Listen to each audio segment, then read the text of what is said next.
Welcome to another journey into the quiet echoes of the past. Take a breath and rushed, steady and allow your mind to drift into the soft embrace of history. Let the hum of the modern world fall silent for a while.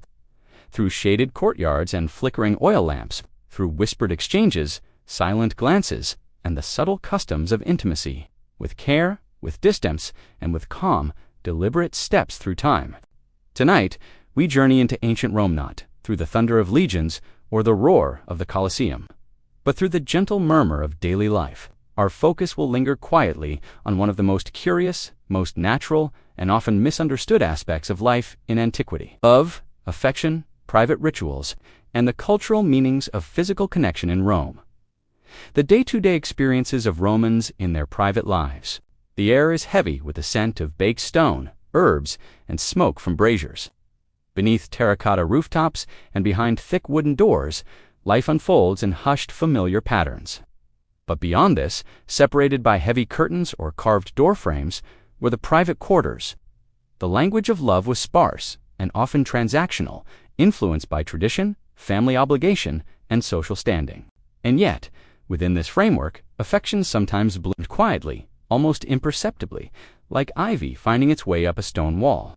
And in these secluded rooms, the more personal stories of Roman life took place. It is here, behind these walls, that the rhythms of affection, union, and companionship took form. The outer doorway leads directly into a small vestibule where muddy sandals are left behind. For ordinary Roman couples, nighttime was often the only time of privacy in a life otherwise dictated by routine, labor, and obligation. Beyond this, a visitor would pass through the atrium, an open central space with a shallow pool collecting rainwater from the sky above. Separate quarters, screens, and attendants allowed for more discretion. But in the modest homes of Rome's majority, intimacy shared walls with daily chores, sleeping children, and creaking floorboards. A wooden bed, a low chest for garments, and perhaps a bronze oil lamp casting flickering light against the walls. The mattress was filled with straw or wool, and the linens, if present at all, were coarse by modern standards. A softly lit room on a cold evening, these were the gestures of closeness, subtle, undemanding, and deeply human. Physical closeness was rarely discussed, but not hidden. It simply was. There was little expectation of privacy in the way we understand it today. Bathing was often public, conversations were open, and homes were constructed to facilitate constant presence. The boundaries between personal and communal were blurred. The clink of a pot, the footsteps of the house servant bringing water, the distant call of a street vendor. Yet, behind each door, people found ways to share space, to find closeness, and to navigate life together. That human connection, gentle, persistent, unspoken, was a constant, even in the most crowded, least adorned spaces. In this backdrop, connection was woven slowly, like thread through fabric. Amid entirely different customs and expectations, the search for closeness, however it was expressed, remained a familiar thread.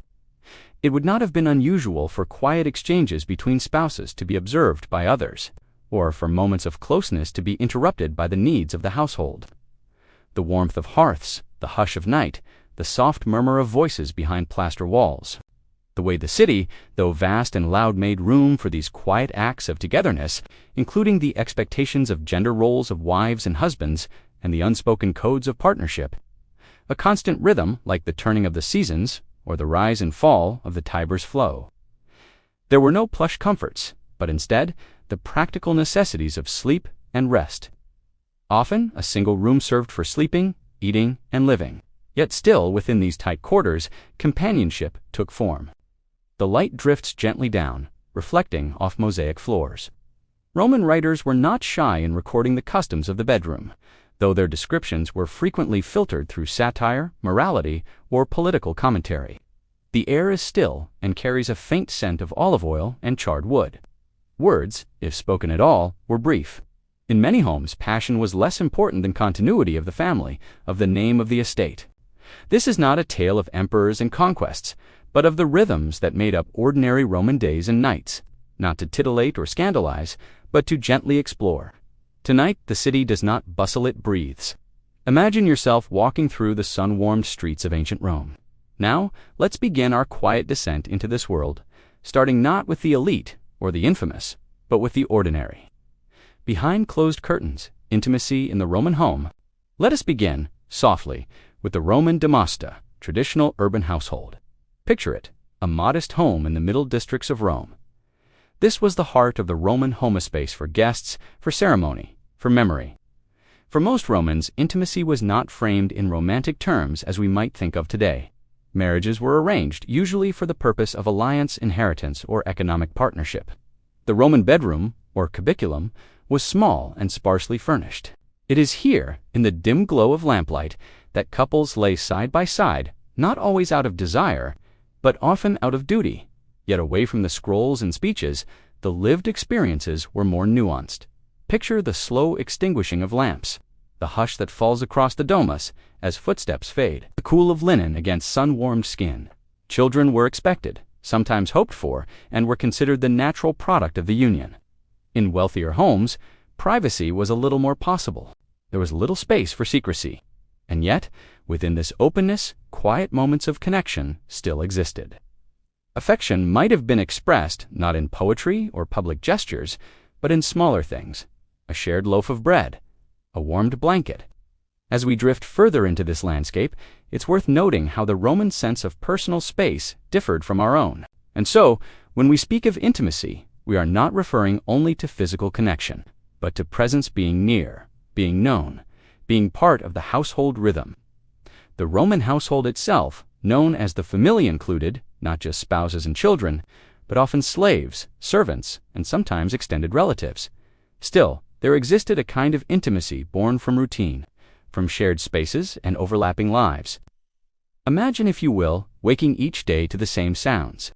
There is a quiet strength in that kind of intimacy, one that does not need declaration or ceremony, but that builds with time. Even among the poor or those living in Silitha, Roman apartment buildings, the pattern was similar. These apartments were small and cramped. Neighbors heard everything. Walls were thin. The city's pulse never truly quieted. And perhaps, in this simplicity, there is something worth remembering. Let the rhythm of Roman daily life soothe you for a moment. As we leave this first chamber of history, let's pause and rest in the knowledge that even thousands of years ago, in the next part of this segment, we'll drift further into the roles and rules that governed Roman relationships. But for now, let the scene settle, let the oil lamp flicker and fade. Roles, expectations, once again, after all, was not simply a matter of desire. In the ancient world, especially in Rome, it was often framed through utility, duty, to embody Roman virtue pudictia, or feminine modesty and honor. Her conduct within the home shaped the perception of the family and society, and in this environment, affection, if it existed, had to navigate between expectation and discretion, and mutual roles. He engaged in commerce, politics, or military duty. He might spend his day in the forum, at the baths, or in legal consultations. In others, there was a warmth, subtle, unspoken, but present, a shared glance over a meal, a conversation about the day's events, a decision made together about a child's education or a servant's wages. Their familiarity allows for silence. Their gestures passing a fig, pouring wine-speak more than conversation. His responsibilities were no less demanding, though often more visible. In smaller homes, this might be a shared cubiculum, a breath released in sleep. In larger villas, they might have separate quarters. A slave extinguishes the lamps, and the darkness draws a hush over the house. Masculinity and femininity were defined through behavior, posture, even vocabulary. A Roman man was expected to be gravita serious, dignified, reserved. A Roman woman, castita spur, obedient, restrained. A husband might bring home a length of fine cloth. Words were often few. Gestures carried meaning, and so relationships, whether affectionate, strained, or indifferent, unfolded, always within view, not necessarily watched, but never truly hidden. The family gathers at the triclinium, the dining room. "I long to see your face again," writes one senator to his wife. "The villa feels quieter without your laughter. The table is low, and 3 couches where diners recline rather than sit form a U-shape." They cooked, cleaned, bathed children, prepared beds, carried messages. They were always present, though rarely acknowledged in full humanity, sometimes by force, sometimes by choice, sometimes by necessity. The line between intimacy and obligation was blurred, An enslaved woman might be expected to attend to her mistress's toilette in the morning and to warm her master's bed at night, to survive, to protect, sometimes to love. These moments were rarely discussed in public, but they were common enough to be silently understood. The meal is modest: lentils stewed with onions, a loaf of barley bread, olives preserved in oil, a jug of watered wine, the passing of water at a bath, the folding of a garment just so, the tending of a wound, or the warming of a room before someone entered it. Let the flicker of the oil lamp steady your breath, and affection played out in less conventional relationships, lovers, courtesans, and personal arrangements that blurred social expectations. And let the rhythm of quiet companionship, the essence of Roman daily life, soften your thoughts as we gently transition. In rare cases, they even freed them and married them. Children were sometimes born from these unions, and while the law often denied those children legitimacy, in practice, many were accepted quietly, informally into the family. As much as the great speeches of Cicero or the decrees of Augustus, these quiet acts shaped history beneath the marble, behind the scrolls, within the walls of the ordinary home. He was expected to uphold his name, to protect and provide, and to serve as moral guide for his family. And yet, she might spend her day weaving, hosting guests, overseeing festivals, or managing accounts. Her husband might be absent for weeks, even months, on political or military duty. Amid these structures between expectations and inherited traditions, there were still moments of true connection. Shared routines, quiet declarations carved in stone long after the voices had faded, echoes of bonds that grew slowly, like ivy over stone. One such inscription reads, "She was my companion and guide for 30 years. Never did she falter, never did she forget." Another, simply, "He was not only my husband, but my friend." Comfortable silence. The gentle exchange of everyday care. To the Roman home, we must first look at the architecture of the household itself. The Roman familia was not simply a nuclear unit. It encompassed a wide network: husband, wife, children, servants. While the foundation of marriage was often impersonal, the years that followed could see the growth of something deeper. Not the poetic romance of modern fiction, but a bond shaped by coexistence, a sense of shared responsibility, a rhythm established through repetition. Enslaved people, sometimes even distant relatives or dependents, within this structure, the roles of men and women were clearly delineated but varied in nuance depending on wealth, region, not in the rush of morning activity, nor in the business of midday duties, but in the slow, silent settling of early evening. It's when the day has spent its energy and the quiet shadows lengthen softly along plastered walls. Here, in this calm space, behind terracotta rooftops and marble thresholds, we will continue to explore the rhythms of closeness, of what companionship truly meant in the context of Roman life. And quiet companionship, let us return. Companionship, slowly, with the figure of the Roman wife. To understand the nature of relationships in Rome, she would rise early, often before the sky lightened fully. Her responsibilities were extensive. She was the organizer of the household's daily operations, coordinating food preparation, managing linen and garments, supervising servants, checking supplies of oil, flour, and salt. If there were children, their needs came next. The Roman mother might oversee a child's early learning or ensure the tutor was properly directed. She would have entered her husband's home as a very young woman, perhaps 13, 14, or 15 years old. Her husband might be 10 or 15 years her senior. The arrangement was seldom based on affection. Rather, it was born of necessity of family strategy, political alliance, social elevation. Let us begin, in most cases, and yet, each morning, yet in addition to these visible tasks, she was also expected to maintain dignity and decorum, to be modest in voice and appearance. For many women, this virtue was not simply private, it was public. Her reputation reflected upon her husband. The Roman husband, meanwhile, moved through the public world. When he returned home in the evening, the home itself became a space not only of rest, but of quiet companionship. In some households, the relationship between husband and wife was cool, distant, maintained through duty alone. There are no love letters from most Roman homes, but there are tomb inscriptions, epitaphs. These are not grand declarations, they are steady ones. Let us walk further into this household, not as visitors, but as invisible observers. The husband and wife reclined side by side, They do not speak much. They do not need to. Later, after the meal, they retire to their chambers. In this stillness, intimacy is not loud or ceremonial. It is simply present. A hand resting near another, the shared warmth beneath a woolen blanket. But relationships in Rome were also shaped by broader cultural expectations. This did not mean that emotion was absent, but it meant that expression was tempered. The idea of privacy, as we understand it today, was limited. Homes had few inner walls. The presence of servants or slaves was constant. Even expressions of love or desire were indirect. A wife might prepare her husband's favorite dish. Among the wealthier classes, the dynamics could be more formal. In grand villas along the countryside or in the hills surrounding Rome, a wife might command dozens of servants. Letters were exchanged, sometimes dictated to scribes. In some rare cases, these letters reveal warmth, yet even these expressions remain restrained. Roman culture prized control over emotion. To be overly expressive was considered unmanly or unwise. And so, companionship thrived not in passionate outbursts, but in steady return, in presence, in reliability. Now, let us turn our gaze to those who lived alongside, but often outside these expectations. The enslaved in many Roman homes, enslaved men and women lived and worked among the free members of the household. And yet, within these spaces, relationships formed. Some masters formed long-term partnerships with enslaved women. These were not equal relationships. Power shaped every aspect, but within the limitations of Roman society, people still found ways to forge connection. As we draw near to the close of this part, consider the layered quiet that surrounded Roman intimacy. It was not just about physical closeness.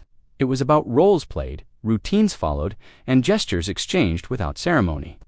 These acts, small and repetitive, were the true markers of Roman closeness, and though few of these moments were recorded, they formed the foundation of Roman domestic life. So rest now in this stillness.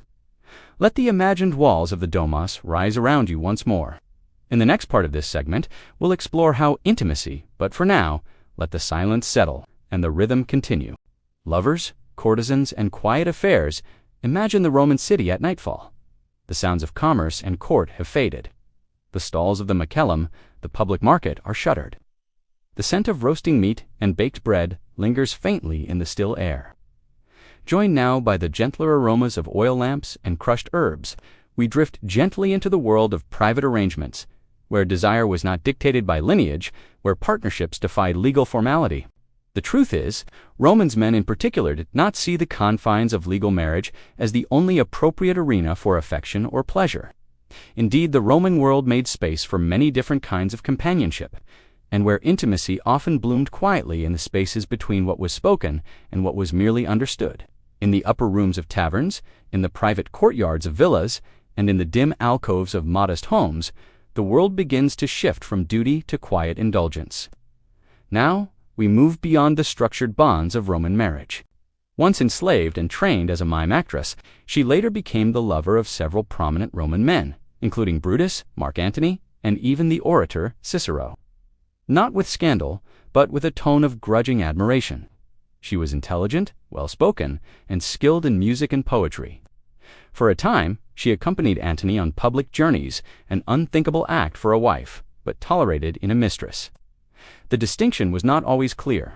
Some operated openly in inns or bathhouses, while others were supported privately by wealthy patrons, kept in homes dressed in silks, and surrounded by luxuries.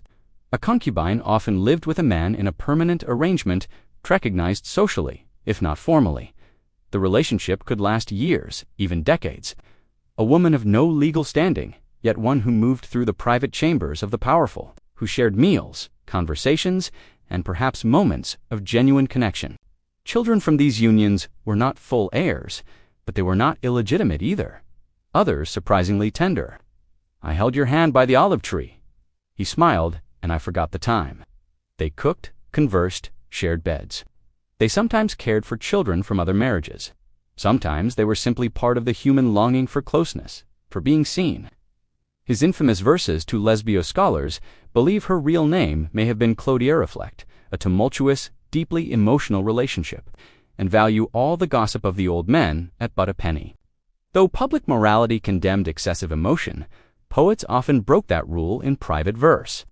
And though their names may not appear in the family trees carved into stone, their presence was real, steady, and shaping. One in North Africa mentions two women buried together, referred to as amicae carissime, most beloved friends. Not confined to marriage, here to imagine a small moment, not limited to reproduction, but someone who has waited for him often. She pours wine. They speak quietly, perhaps not of politics. It is not legal. Some claimed men bankrupted themselves to spend time with her. Whether legend or truth, her story reflects a broader theme. The boundary between performance and reality was often blurred, but it is real. But of a dream he had, even when they indulged, they preferred it not to be obvious. Respectable men might visit a courtesan, but would rarely speak of it. Women might take lovers, but carefully avoiding scandal, yet lived deeply in shared breath and gentle hands. Servants knew, but did not speak. Neighbors guessed, but did not confront. Or a childhood story, and companionship in old age. The gesture of trust, the slow exhale of someone falling asleep beside another. The oil lamp flickers. Their hands rest on the same blanket. It could be enduring or fleeting, structured or spontaneous. It could involve affection. However, the rhythms of intimacy continued, around and sometimes against those rules. Manipulation, longing, reflect on this. The Roman world was filled with rules, and yet constantly reshaped by the quiet force of personal connection, or simply the need to not be alone. It is impossible to know more, but the closeness is clear. Rather, the concern lay in roles and status. A Roman citizen man was expected to play the dominant role in any such relationship, both socially and physically. To do otherwise, especially publicly, risked ridicule. Household records occasionally mention favored male attendants, entrusted with private duties, gifted property, remembered in wills. They occupied a middle ground, a quiet, steady part of the household. To understand the broader spectrum of intimacy in ancient Rome, one must look beyond the formal marital bed. These women earned their place, not through marriage or inheritance, but through transactions, but also through presence, wit, and poise. There was discretion. Among these were the courtesans, known as meretrices, and the more refined delicates womenor. Sometimes men who moved within the margins of legality, often in plain sight, offering not only physical intimacy but also conversation, music, poetry, and company. These relationships, known as pederastic in the Greek tradition, took on a Roman flavor, more formal, less romanticized, yet still acknowledged. A senator, for example, might not be permitted to marry a freedwoman, but he could live with her openly as a concubine. The word meretrix comes from the Latin verb merere, meaning to earn. They ranged in status from street-level workers to elite companions of senators and generals. And yet, despite their marginalization in Roman law, these women often enjoyed moments of influence, of conversation, and even of emotional entanglement with powerful men. One such example can be found in the figure of Volumnia Cytheris, a famed courtesan of the late Republic.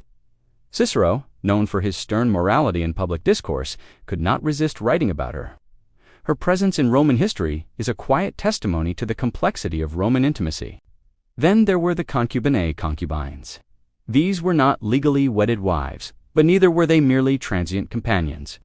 Unlike meretrices, concubines were typically monogamous partners, though without dowries or ceremonial status. Roman law allowed for such relationships, particularly in cases where social class prevented formal marriage. These women were often deeply woven into the fabric of their partner's daily life. Let us now consider the more fleeting intimacies of the Roman world. In the dim corners of bathhouses, in the curtained alcoves of roadside inns, in the quiet walks along the Tiber at twilight there, Romans indulged in more passing pleasures. These encounters were rarely recorded. But graffiti, uncovered from Pompeii and Herculaneum, offers whispers of what took place. Some inscriptions were crude. Some poems, like those of Catullus, hint at love and longing that transcended physical desire. "Let us live, my Lesbia and love," he writes. Such moments, though brief, carried real weight. They were not always scandalous. And what of same-sex relationships? Rome, unlike many later cultures, did not frame intimacy between men as inherently scandalous. Younger men, often in their teens or early 20s, were acceptable companions for older menes, especially in mentorship arrangements that may or may not have included physical closeness. For elite men, young male slaves were often the objects of desire. These relationships were not equal, but in some cases, long-term bonds developed. Women's relationships with other women were less documented, often erased. But a few inscriptions survive. Intimacy in Rome was layered. Let us pause. A senator returns late from the forum. The house is mostly asleep. In a side room, a woman waits not his wife. It is not grand. Even among those considered professional companions, there were shades of authenticity. Some meretrices formed long-term bonds with clients, becoming more than service providers. They were confidants. They provided solace after public failure. A famous example is that of Lais, a Greek courtesan who moved in Roman circles. Philosophers debated her allure. Writers recorded her laughter. And throughout all of this, Romans valued decorum. Behind closed doors, the unspoken good night, as we close this segment on lovers and courtesans, people found ways to care for each other within. So let yourself drift in this thought, that in every Roman villa, apartment, or countryside home, there were stories that will never be carved in stone. A day in the life of Empress Livia. Power, poise, and private shadows. Now, let us leave the modest Roman home and drift upward into marble halls and shaded gardens, into the quiet sanctum of power itself. We enter not the Senate or the military camp, but something even more layered. The private world of Empress Livia Drusilla, wife of Emperor Augustus, and one of the most influential women in the early Roman Empire. Imagine yourself at the edge of a sprawling villa on the Palatine Hill. The bedding fine linen and wool has been turned down already. A silver basin is filled with warm scented water infused with chamomile and lavender. A waiting maid brushes her dark hair slowly, methodically, the rhythm familiar. The sun has barely touched the horizon, and already there is movement. Olive trees stirred gently in the morning breeze. The tiled roofs of the domus glisten faintly with dew.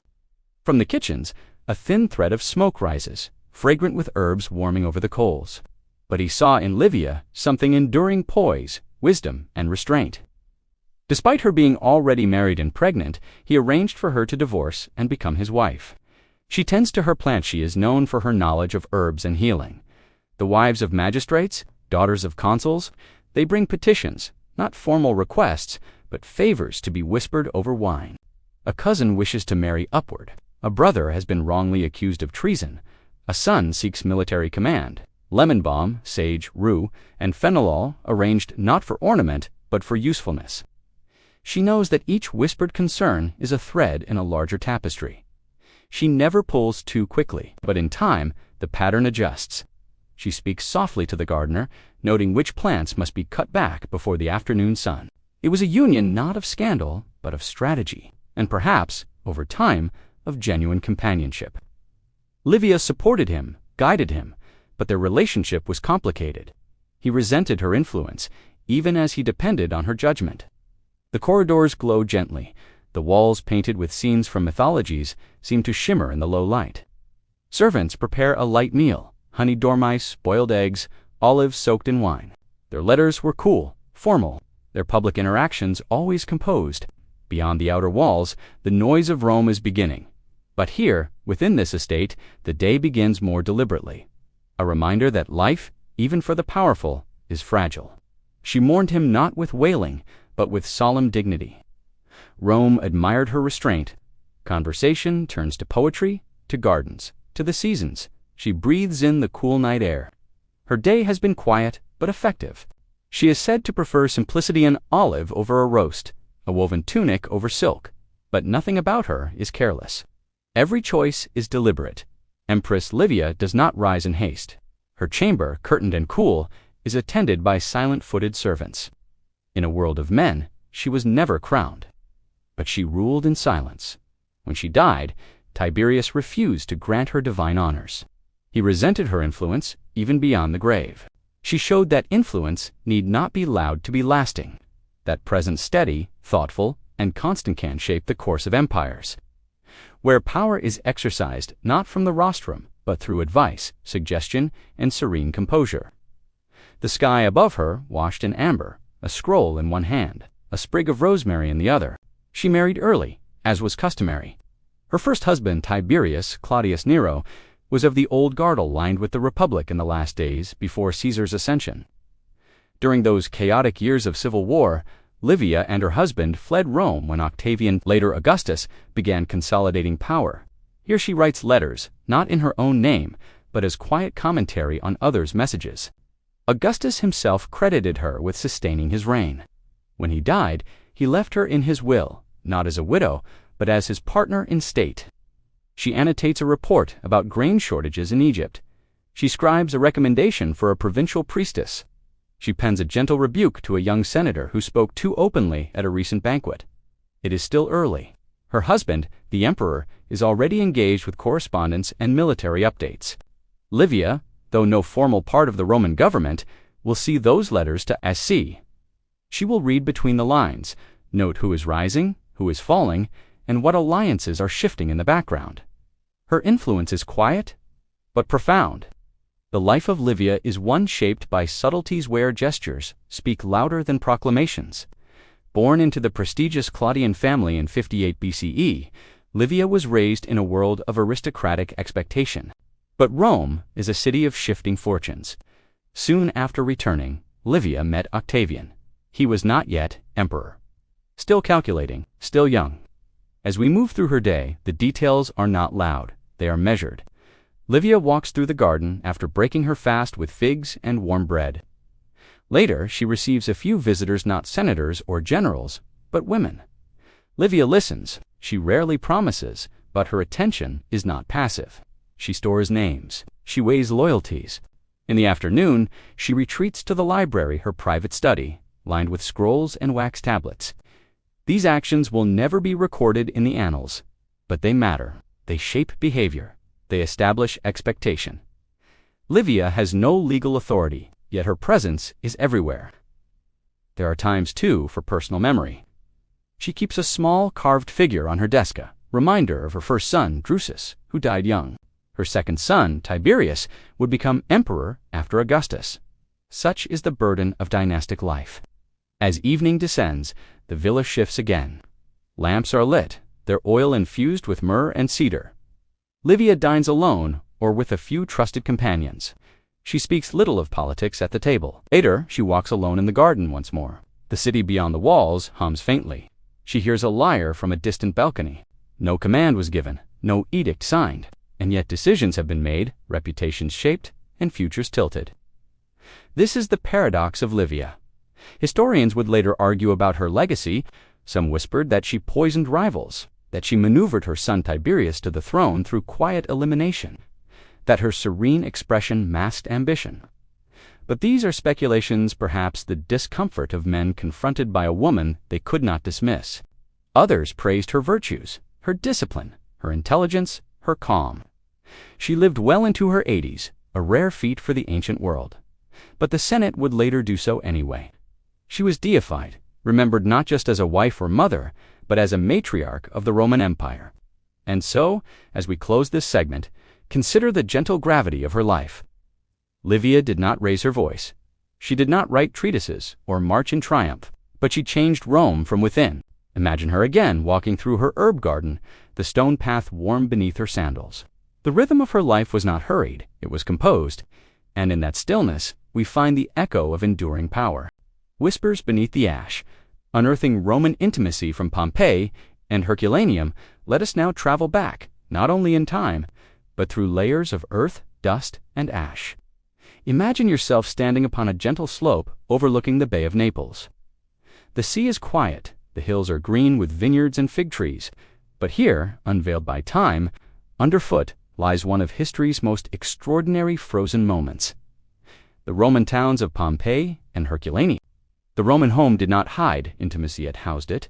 And in these murals, these mosaics, these fragments of sculpture, they are not stylized, they are not idealized, they are human with soft flesh and gentle lines. Some named gladiators or cursed rivals. Their lives have passed, but their mural remains quiet, undisturbed, slowly into a different building, unfinished. A drinking cup is the writing. Overturned, the walls on either side rise in faded reds and ochres, the remains of once brilliant frescoes, even tenderness. Their rooms, once warm, are now silent. Their stories only half remembered, are surprisingly personal. It was simply part of life depicted, alongside scenes of banquets, harvests, and mythology. Above, there are no roofs. Most were lost to the weight of ash, but the bones of the city remain. The villa of the papyri, once belonging to a wealthy Roman, contained a full library. Lovers, they show how central intimacy was to Roman life, not as spectacle, but as a quiet part of daily rhythm. Workers, there are details that hint at more complex human experiences. Companions, its murals served both decorative and practical functions of a patron's a menu of sorts. Each room has a stone bed, once covered with mats. Above each doorway, a fresco, depicting an act of intimacy. Their graffiti, their intimacy, preserved by tragedy. A modest domus, a family's home. The garden at its heart still has traces of planting beds. The impluvium, the central rainwater basin, still reflects the open sky. On the wall mural, Venus rising from the sea, attended by nymphs, the paint, and through that stillness, let us walk slowly and listen to what lingers in the dust. Begin with a narrow street paved with large volcanic stones, smoothed by years of cartwheels and sandals. A bakery, the oven still intact. Loaves were found charred but whole. There, further on. This was meant for the eyes of those who lived here. In the corner of this house, this was not decoration for guests. In Pompeii, let us pause before one famous artifact. From the so-called House of the Centenary, a fresco survives that once adorned a bedroom wall. It shows a couple in a moment of intimacy. The room is small. Perhaps two people rested here after a long day, wrapped in one another, cooled by the breeze from the garden. Such images were not rare in Pompeii. They were not scandalous. Roman art did not treat intimacy as taboo, but perhaps more revealing than the artwork. Pompeii's walls were covered in graffiti, scratched with styluses, scribbled in charcoal, sometimes painted, and some. Now let us walk. The so-called Lupanar Pompeii's brothel. This was not scandalous in the Roman world. The brothel was an accepted, if not esteemed, institution.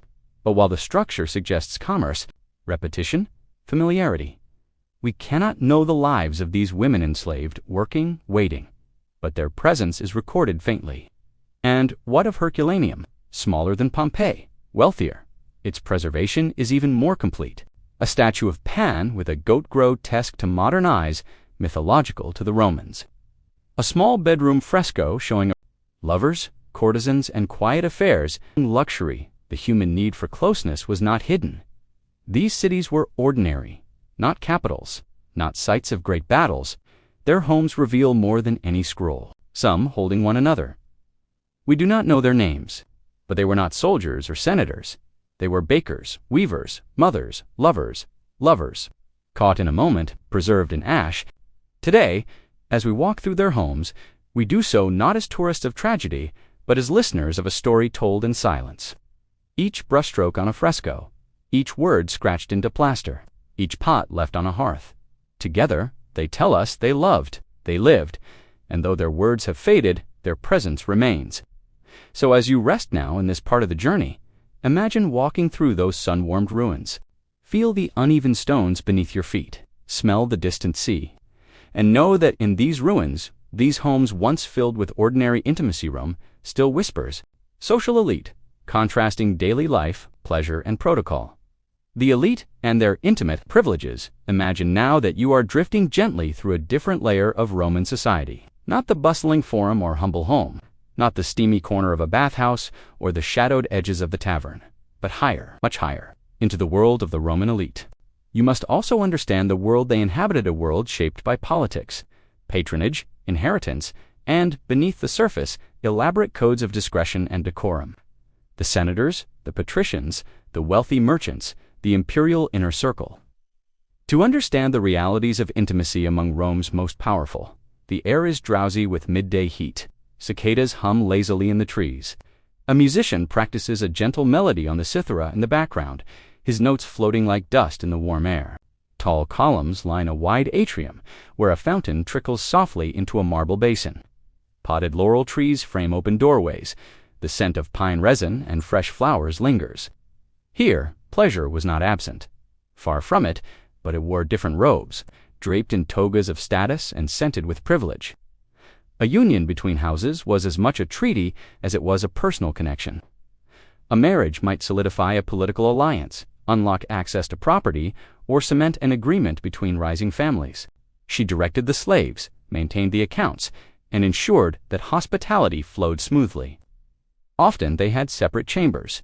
Conjugal visits were sometimes scheduled door-driven by convenience rather than emotion. She wore garments dyed in subtle, expensive hues, chosen not to draw attention, but to signal wealth through modesty. Not a romantic one by modern standards, but a practical intimacy. A glance exchanged during a banquet, a shared concern over a son's tutor, a walk together through the peristyle garden at dusk. The oil lamps are lit, casting a gentle glow on the frescoed walls. 3 couches form a U-shape, each draped with woven linens.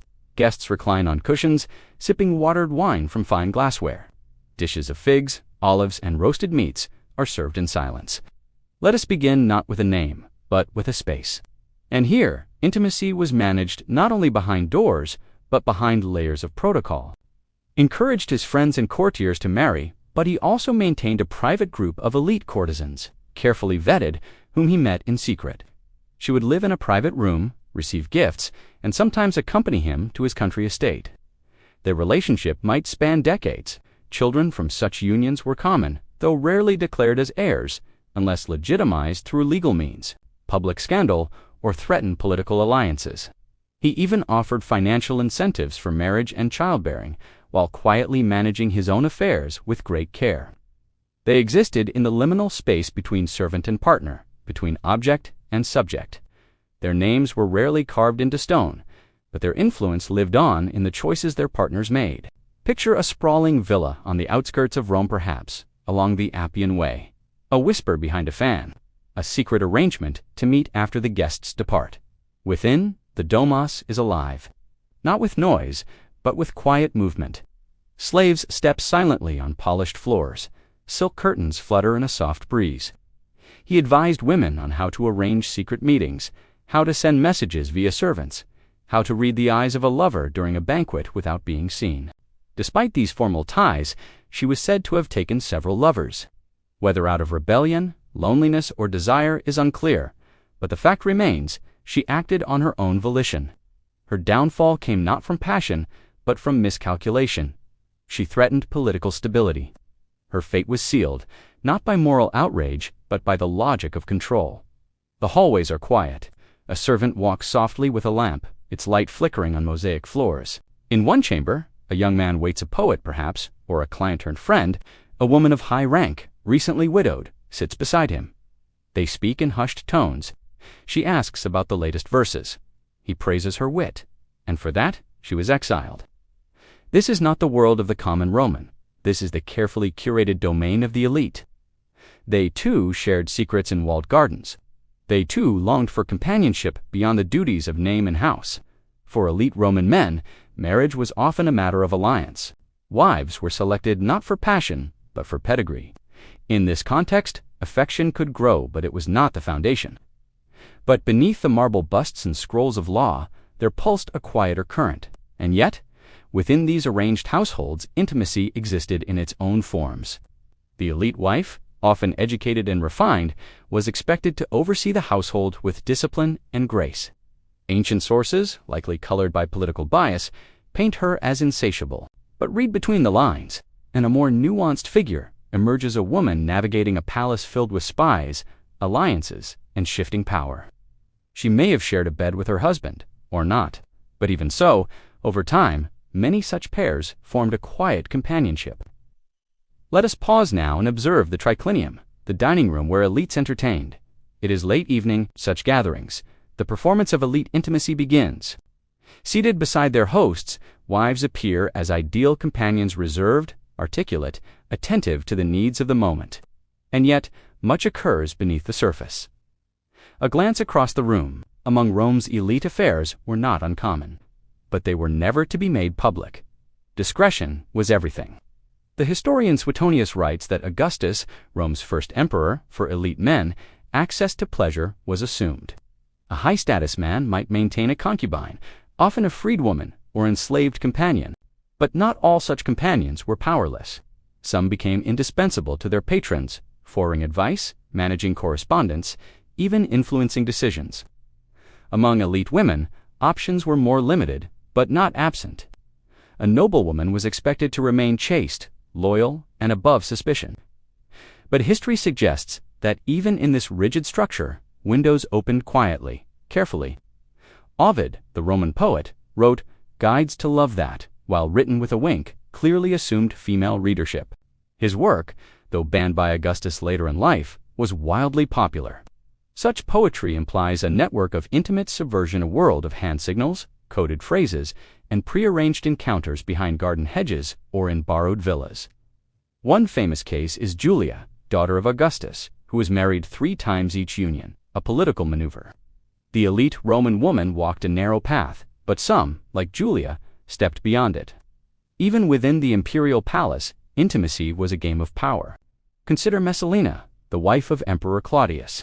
She may have used charm and companionship as tools, not unlike the emperors themselves. Now imagine, once again, a noble villa. Late at night, there is no rush, no need to define what this is. It may last one night or several years, but it is here. A shared breath in the stillness of elite life. The public face of the Roman elite was one of control, decorum, legacy, desire, affection, intrigue, jealousy, loyalty. All the complexities of intimacy lived within the constraints of status and expectation.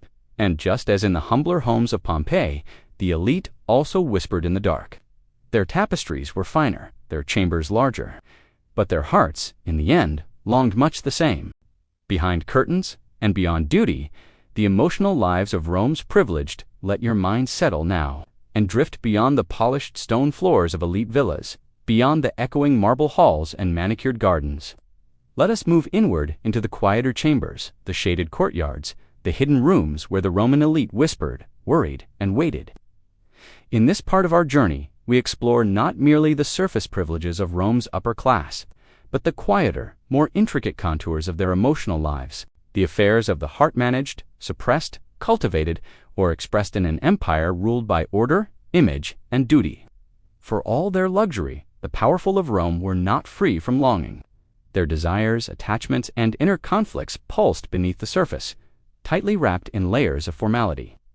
Swaddled at birth, handed over to a nurse, often a Greek-speaking slave, the child was raised as much by household staff as by parents.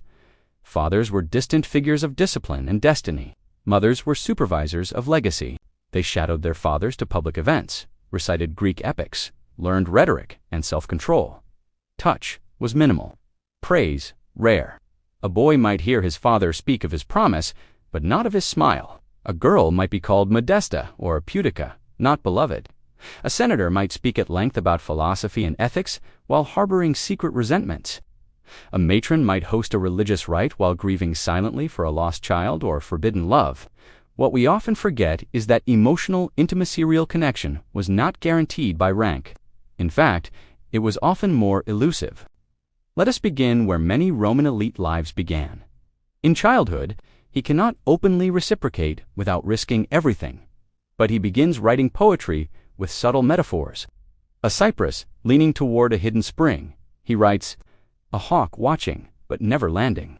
She did her duty, oversaw his funeral, mourned in black, received dignitaries. A misplaced line could cost reputation, marriage, or even life." But 3 years later, her eyes linger too long on a young poet invited to recite at a garden symposium. He reminds her of something: youth, maybe, or freedom. Noble sons and daughters? Intimacy conditioned by duty. A Roman patrician child, especially one born into a senatorial family, did not experience affection in the ways we might imagine. The child grew in a home full of voices, but rarely, openly, of warmth. And yet, they wrote, they received, they remembered. Often the most dangerous letters were never sent at all but written, sealed and kept in personal boxes, like secret artifacts of the soul. Poets like Propertius and Catullus wrote verse that bordered on the confessional, sometimes naming real lovers, sometimes veiling them in metaphor. Boys were taught to be men quickly. She could be a muse, an advisor, even a hidden partner. Some lived in separate homes provided by their patrons. Others traveled with them on estates. Others shared poetry, fears of aging, or political doubts. Within the silence of a private room between a nobleman and a companion, the barriers dropped. There were no witnesses, no lineage at stake, no civic duty. These women were not always slaves. Many were freed women, some even citizens, and yet there was love. One listened closely. In letters, we find rare flickers of tenderness. Pliny the Younger once wrote of his wife Calpurnia that she sings my verses, sets them to music, and plays them on the lyre, with no tutor but love. A glimpse, however brief, of personal connection beyond expectation. The public masks of private lives, but one evening, a servant, loyal to her husband, intercepts a letter. He does not open it, but keeps it, waiting. A single name whispered at the wrong banquet. A quiet fall from favor. A man who loved another man was not shamed in, lest he was seen as passive, which the culture associated with weakness. As such, many elite men maintained male lovers discreetly, especially in their youth or within artistic circles. As Roman nobles entered adulthood, they did so already well-versed in wearing masks. The higher their status, the more they performed. Banquets became theater, marriages became treaties, friendships were alliances, and yet between performances life pressed in. Here, emotion was not dangerous, but meditative. Not all intimacy was perilous. When Antinous drowned in the Nile, Hadrian openly mourned him, built cities and temples in his name, and had his image cast in marble across the empire. A woman might read poetry under a fig tree, remembering a summer affair from her youth.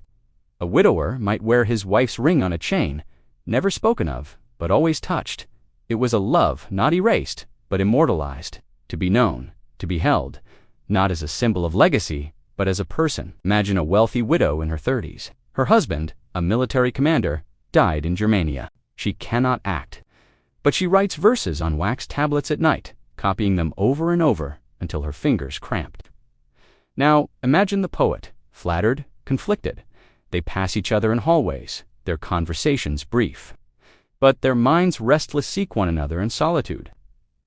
We turn to the delicate dance between intimacy and image, how the elite performed not only for one another, but for history. In ancient Rome, love, lust, fidelity, and desire were not only personal feelings, they were tools, they were performances, they were threads in the great tapestry of status behind the polished facade. Complexities bloomed. Narrative, wife of Augustus, she was the model of Roman matronly virtue, dignified, loyal, discreet. Statues depicted her veiled. She bore him 3 children, all healthy, eyes lowered, but quietly she advised Augustus on key matters. She orchestrated marriages, mentored potential heirs, and corresponded with governors. She stares, not at herself, but into a memory. A poet is reciting verses from Ovid's Metamorphoses. The lines speak of transformation, of gods and mortals blending, becoming. Love made visible through myth and legacy. We will never know the depth of their bond, but it lasted decades. He built her a temple after her death, of Apollo and Daphne, of Narcissus at the pool. Each a coded story, standing in for real desires that could not be spoken. Wherever intimacy happened, others were near. And so we must not forget the enslaved men and women who moved silently through these spaces. The role of letters, silent emissaries of emotion, a trace of quiet love, endures. In an age without phones, messages were embodied. Scrolls and tablets carried the pulse of the heart. Love letters were more than private, they were dangerous. Bedrooms, the emotional residue of power, collected and carried in silence. Perhaps more than anywhere else in the empire, a trusted body servant might be the only soul to witness a nobleman weep over a faded letter, or to hear a matron whisper her regrets before sleep. Women, especially those with strong family connections, might escape punishment, but at the cost of reputation. Augustus passed the Lex Julia de Adulterius Coercandis, which criminalized adultery and empowered families to act against it. A young aristocrat might leave a gift at a shrine of Venus, hoping the goddess would keep her secret. To love too openly was to appear weak. For a noblewoman to show longing was to invite suspicion. A marriage that began with awkward formalities might, over decades, evolve into a shared rhythm comfort in old age. Pride in grandchildren, quiet evenings in the atrium, and so much was hidden. Formality replaced warmth. What may have been affection was filtered through performance. Desire met diplomacy. If she chose not to remarry, she retained control of her dowry and estate, and no longer under the gaze of expectation, their desires could surface gently, like lilies on a still pond. Public her modesty, her elegance, her silence, her motherhood all were measured. We see how public image shaped every form of intimate expression. Observed, names were whispered aloud, lest they be forgotten. Legacy, he has married, lost, loved, perhaps quietly, perhaps imperfectly. And controlled affection, a letter folded and reread so often its corners wore thin. Repeated in speeches carved into marble, expectations some were dictated through trusted slaves, others were scratched at night, hidden beneath cushions, then delivered by handmaids or eunuchs. Let us drift gently through arched porticos and into carefully tended gardens where water flows through carved fountains, and mosaic floors shimmer under the soft flicker of oil lamps. Catullus wrote, "I hate and I love." Why do I do this? Perhaps you ask. I do not know, but I feel it and am crucified. In that one line, we see all the elite's paradox, restraint and recklessness, hidden turmoil beneath public elegance. For elite women, the stakes were higher. A single rumor of impropriety could lead to divorce, exile, or worse. Courtesans and companionship beyond marriage. While elite men had wives arranged for lineage, many formed lasting bonds with companions from outside the noble class. These relationships defy simple labels. A courtesan in Rome, especially one with education and poise, might be far more than a mistress. With no need to bear heirs, no house to manage, they offered a different intimacy, emotional honesty. Some elite men confessed their frustrations to them. Just presence, same-gender intimacies in elite Rome among the elite. Relationships between men were not uncommon, but they were coded carefully. Roman masculinity centered around dominance, not gender. The Emperor Hadrian's love for Antinos, a Greek youth, is perhaps the most famous example. Even here, among marble and monuments, we see that longing was not hidden, it simply took forms deemed acceptable. When love and politics collided, elite intimacy could never fully escape politics. Imagine a senator's wife who has fallen for a philosopher. She writes to him in coded poetry. He replies, quoting Plato. The philosopher is later accused of impiety not because of ideas, but because of implication. Their last communication is never delivered. This was Rome. Even love could be used as leverage.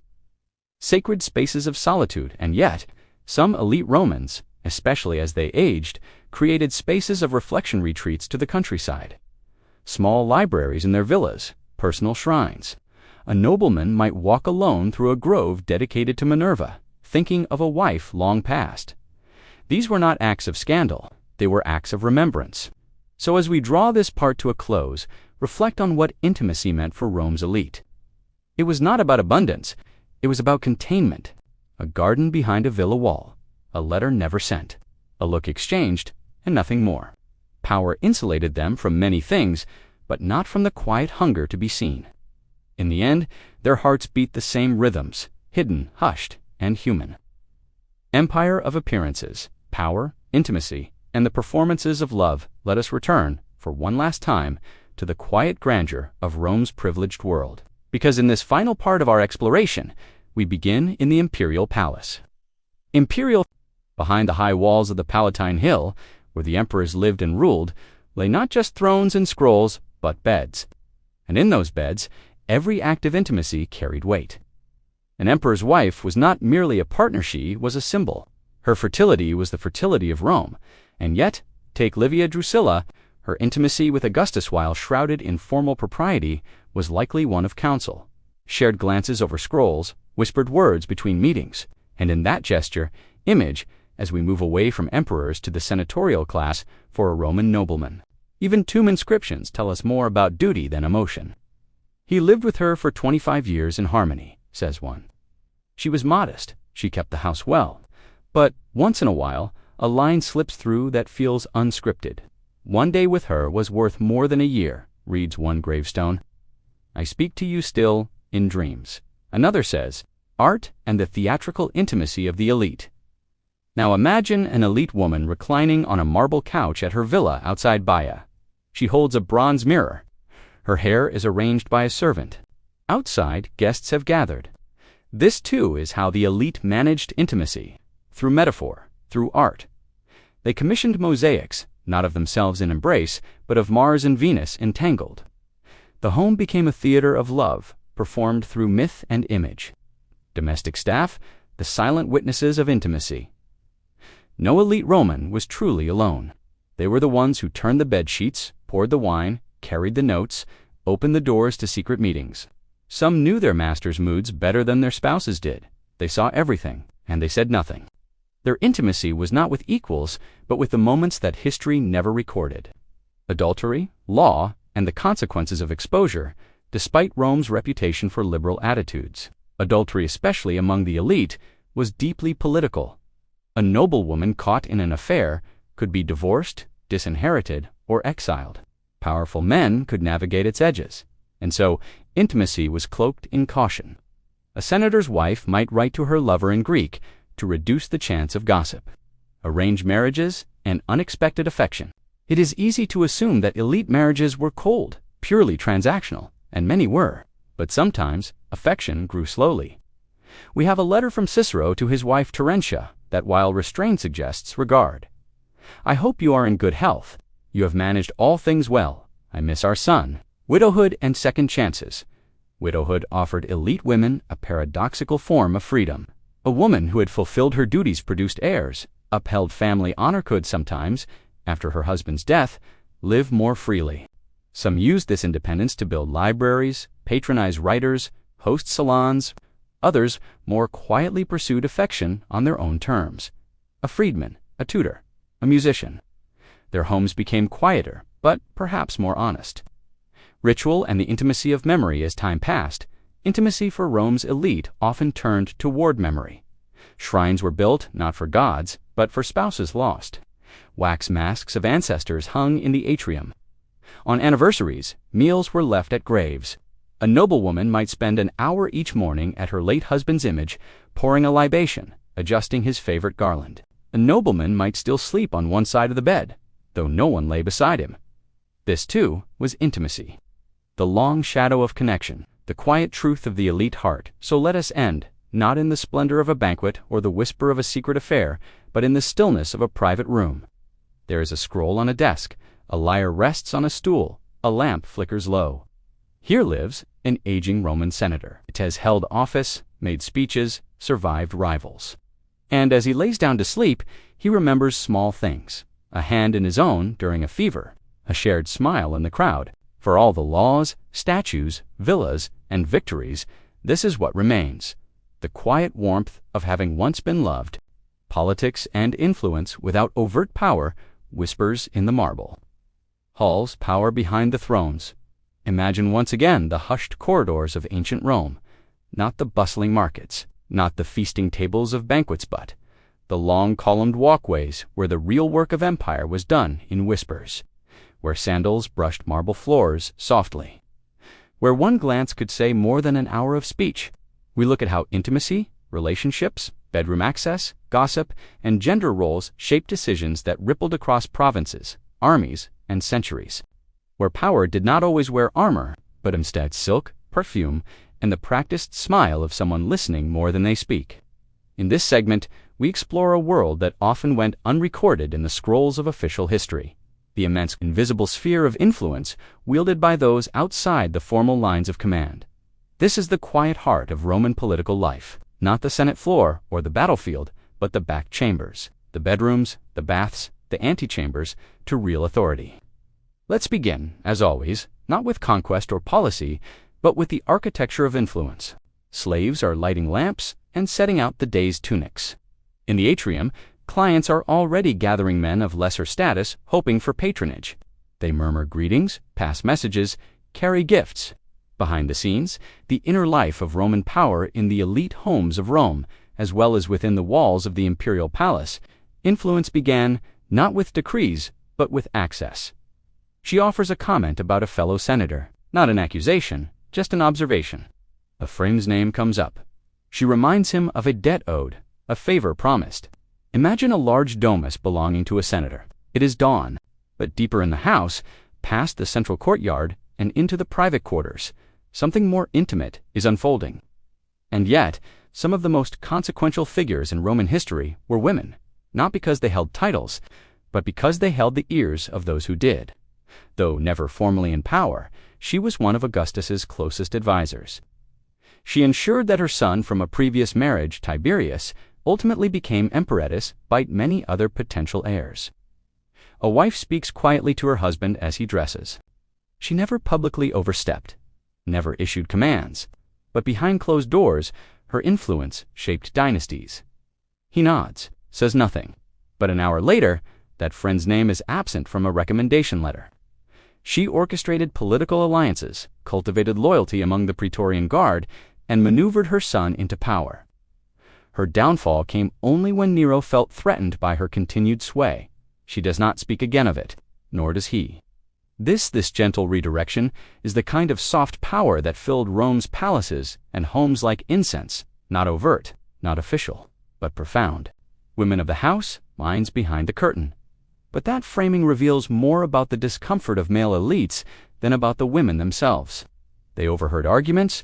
Many of these individuals became Liberti, Narcissus, pacing softly through a colonnaded corridor late at night, carrying a scroll. Talk and political shifts, he stops to speak briefly with a guard. There is information was currency, and the bedroom was the quietest, most protected vault of all. Frequent reference often with Queen of Egypt, perfumed barges, golden sails, luxurious settings, every detail designed to flatter, impress, and persuade. Used her intellect especially during the Eastern Roman period. Eunuchs rose in power often, serving as chamberlains or court functionaries. Beauty and dramatic flair to form bonds with both Caesar and Mark Antonin, not merely as lovers, but as partners in statecraft. Sarcasm, or perhaps, but it was also strategy. Poets, quietly. Behind the curtain, a well-timed compliment. Unique the emperor, the children, the generals, positioned neither often servants, often scribes, it waited patiently in the background, adjusting the folds of the curtain while history turned its stage. Fully, there were others behind him, beside him, beneath him, whispering truths, guiding choices, shaping Rome, not with decrees, but with suggestion. As governance, some lived in the carefully choreographed movements of a hostess greeting guests in a dining room filled with oil lamplight. Through culture, through social memory, through soft mechanisms of legacy building. Insiders nor outsiders allowed them to move. These letters were not simply informational. They were performances of status. Each phrase chosen carefully, each line calibrated for tone, of a governor's wife's absence from the last festival, of who looked at whom during the last banquet. Freely they reveal not only his wit and anxieties, but also the informal negotiations of Roman political life. Pleas, criticisms, veiled threats, and subtle compliments, all wrapped in polished language. A scribe sits patiently beside the master's desk, stylus in hand. Dictation begins. Across the he would memorize speeches, debate moral questions, and learn from example. But who chose the examples? Boundaries. Outside, the sounds of the courtyard echo: footsteps, birds, the soft call of a servant. Inside, he reads aloud. Of gendered space and formal hierarchy, a moment of vulnerability. Philosophers, a visit in the morning, a compliment at dinner, a letter of recommendation. Musicians, many gained access to the elite through charm.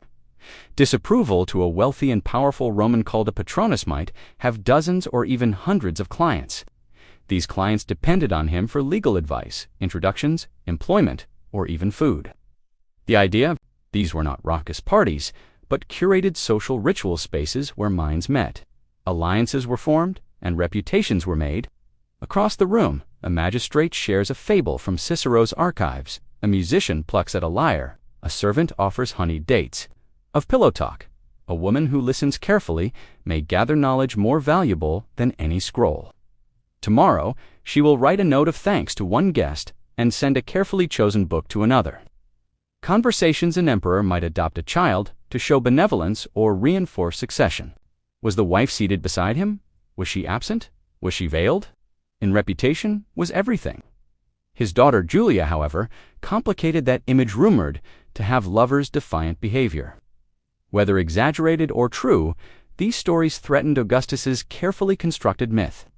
A single rumor, well placed, could shift public perception. Speeches recited not only the achievements of the deceased, but of generations past. Whispered stories became warnings. Silence became complicity. Bed brokered marriages and relayed information that few others had access to. Names of long-dead consuls recalled. Servants arranged the masks carefully cleaned and mounted. The matron of the house oversees the guest list. She instructs her daughter to wear a particular brooch gift from a famous uncle. Yes, but also surveillance. Between spouses or lovers, they preserved ideals, challenged norms, and immortalized their patrons. Remembered, a way to associate himself with virtue, even glory. Repeated held quiet power. Two women converse. They speak of olives. He holds a stylus, but he is not writing. He is thinking of weather, of fabric. That shape policy. In the morning, they reflect an underlying truth. A general has been recalled. No reason given. Pallas unsigned might have changed the fate of a province, and Callistus were names feared by senators because their words could become imperial policy, or freedmen, and continued to serve as powerful aides. Delivered notes, saw reactions. Some served as intermediaries between patrons and petitioners. They were invisible conduits of influence. Much of Roman public life was closed to women, at least officially. They could not vote, could not run for office, could not serve in the army. Consider Livia Drusilla, wife of Augustus. Revered as a model Roman matron, she was also deeply involved in the day-to-day management of the empire. She might send a servant to speak with an advisor, or she might mention, over breakfast, that a certain senator seemed unreliable. So too did appearance, presence, and seduction. The line between admiration and infatuation was thin. Her words are not commands, but they stick. Historians suggest she managed correspondence, recommended appointments, and quietly steered imperial succession. Livia's power was not just in her words, but in her restraint. Cult of personality and erotic influence. Other women followed similar paths. The cubicularies, for instance, managed the bedchamber. Others, like a secretarius or a nomenclator, handled correspondence and social engagements. Agrippina, the younger, mother of Nero, was perhaps more overt, though no less strategic. Roman historians, nearly all male, often portrayed such women as dangerous or scheming. The emperor has just returned from a Senate meeting. He is tired, perhaps frustrated. His consort, be it wife, concubine, or companion, asks, what troubles him? To survive and influence within a system not built for them required intelligence, caution, and patience. But she listens intently, and many succeeded. The influence of slaves and freed persons. Let us shift our gaze, now not to the elite, but to those who served them. In a Roman household, certain slaves held positions of extraordinary trust. These individuals, often highly educated, knew everything. Once freed, for example, was famously described as every woman's man and every man's woman. Whether true or slander, the phrase reveals how erotic appeal could complicate political relationships. The Emperor Claudius relied heavily on his freedmen. Imagine Narcissus, that scroll quietly past pillow in Roman literature. While these accounts often exaggerate for effect, the one who shares a bed with a powerful figure holds unparalleled access. Imagine the imperial bedroom, he answers casually. Later that night, in the highest levels of Roman politics, the charisma held enormous weight in Roman society. While lineage and oratory mattered, Julius Caesar, Cleopatra, her meetings with Caesar were carefully staged. Was it love? Roman officials who met her often returned with softened hearts and changed policies. This use of personal magnetism to sway decisions was not limited to women. A whispered verse, and the door opened. Power without titles. Eunuchs and intermediaries in the later empire, there they could speak to the empress, and many did. With no heirs to promote and no families to protect, they were seen as safe advisors.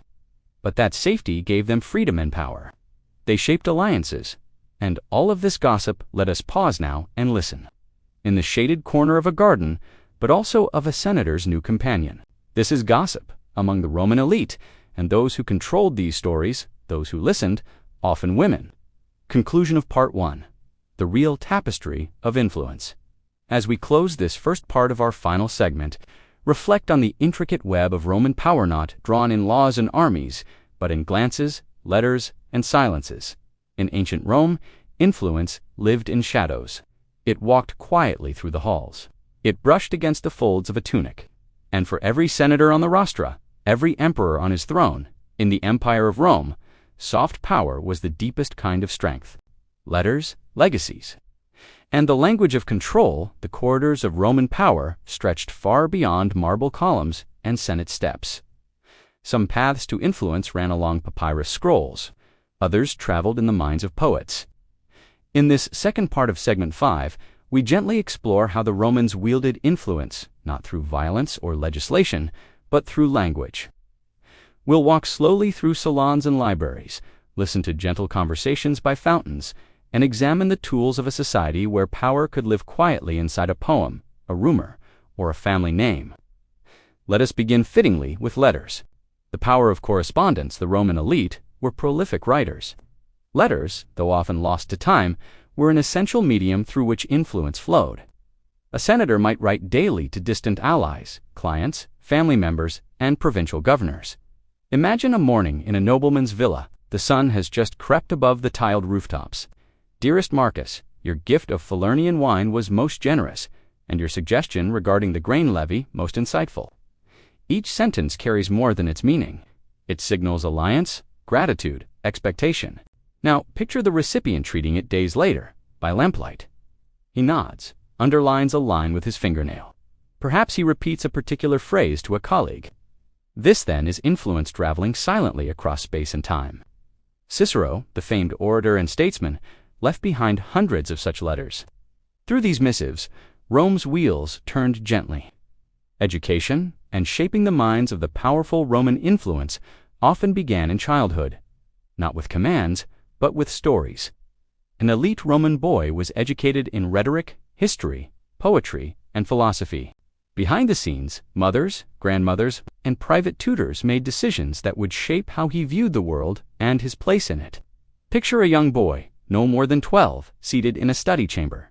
Brutus, for the sake of the Republic, put aside his personal feelings. He pauses, looks up, his tutor nods.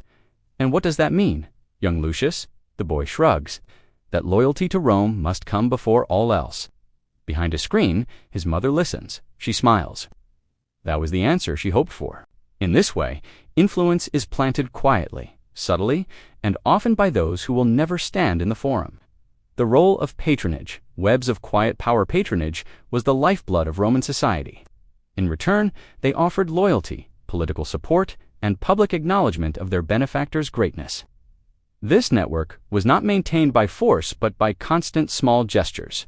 Now imagine a woman of status. Let's call her Claudia, whose father had once served as consul. Her husband now manages estates in Sicily. She remains in Rome. Though she holds no office, Claudia hosts weekly gatherings in her atrium. Poets attend. Young senators, ambitious equestrians. A philosopher reads his latest tract. Over wine, Claudia offers a suggestion. You should meet Senator Flaccus. He shares your interest in Syrian trade. The next day, the young man is invited to Flaccus's table. And so, without lifting a pen or sword, Claudia has shaped a career. Salons and the quiet power of conversation among Rome's aristocracy. Evening salons were a staple of elite life. In one corner, two matrons discuss temple renovations. Amidst this elegance, real influence flows. A guest who tells a clever story becomes remembered. A poet whose verses flatter a certain family might find new patrons. And above it all, the hostessgracious.com observant pulls invisible strings. She knows who sat beside whom, who left early, who whispered a name. This is not politics in the traditional sense, but in Rome, it was just as effective. Intimacy and the making of public myth, public figures in Rome, often carefully curated their personal lives for political gain. A general might present his marriage as a symbol of harmony between powerful houses. Even the presence of certain individuals at public events was meaningful. Romans read these signs carefully. Augustus famously promoted his family as models of moral virtue. He exiled her, not because she disrupted private life, but because she disrupted public narrative. In Rome, the personal was always political. Memory as influence. Funerals and family legacy, another realm of soft power, was memory specifically, how families remembered and presented their ancestors.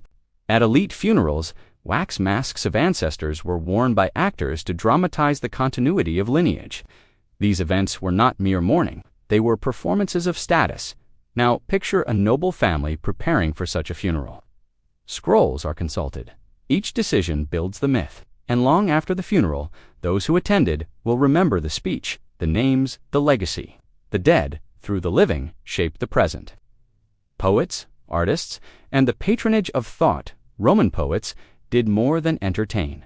Horace praised Augustus. Ovid explored love and transformation. Virgil wove a national epic. But behind each of these works stood someone, often a noblewoman, a general, or an emperor who commissioned or protected the poet. Art then became both mirror and tool. To support a poet was to spread a version of yourself. A woman might commission a mural in her villa, not of herself, but of Penelope faithful enduring, a quiet statement. A man might ask for verses about a legendary ancestor. Through metaphor and story, the lines between myth and reality blurred. Power thrived in that blur. The murmuring legacy, and now we return once more to stillness.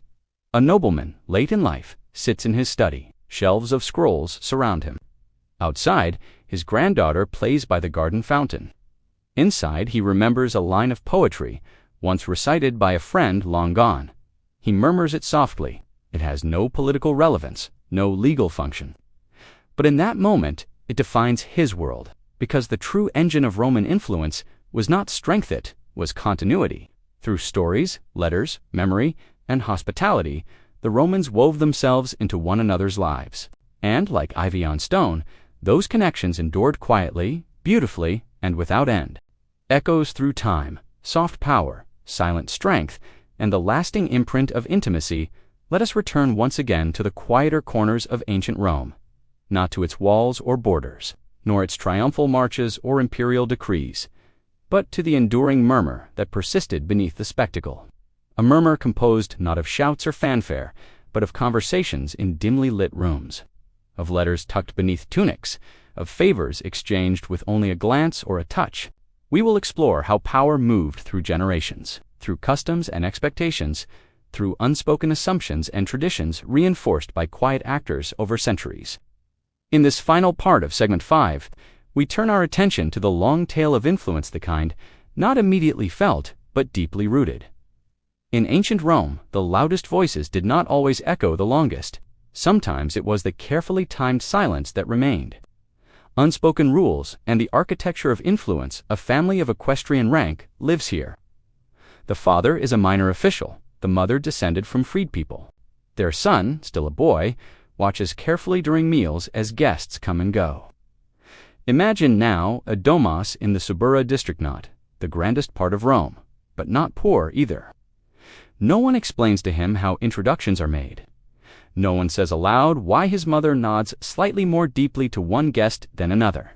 But he learns, he sees who receives the best cuts of meat, who is allowed to speak first, who is offered the second cup of wine. And through gesture and rhythm, he learns the mechanics of hierarchy, not just who holds power, but how that power expects to be treated. And those who could manipulate that understanding without breaking it held power of their own. They remembered past alliances. They became institutional memory, not codified, but embodied. She remembers a feast 40 years ago, when Petronius had praised a rival too much. She remembers a family debt never repaid. She remembers a whisper, old rivalries, the secret causes of long-forgotten feuds. They recalled who had once offered shelter, who had once betrayed trust. This was Rome's true genius, not only in laws or roads, but in its deeply embedded choreography of status. Everyone, from the emperor to the street peddler, understood their place in that dance. Seated near the impluvium in her family villa, her knees are covered in warm wool. Just slightly, a younger woman, no law will cite it, but the decision is made.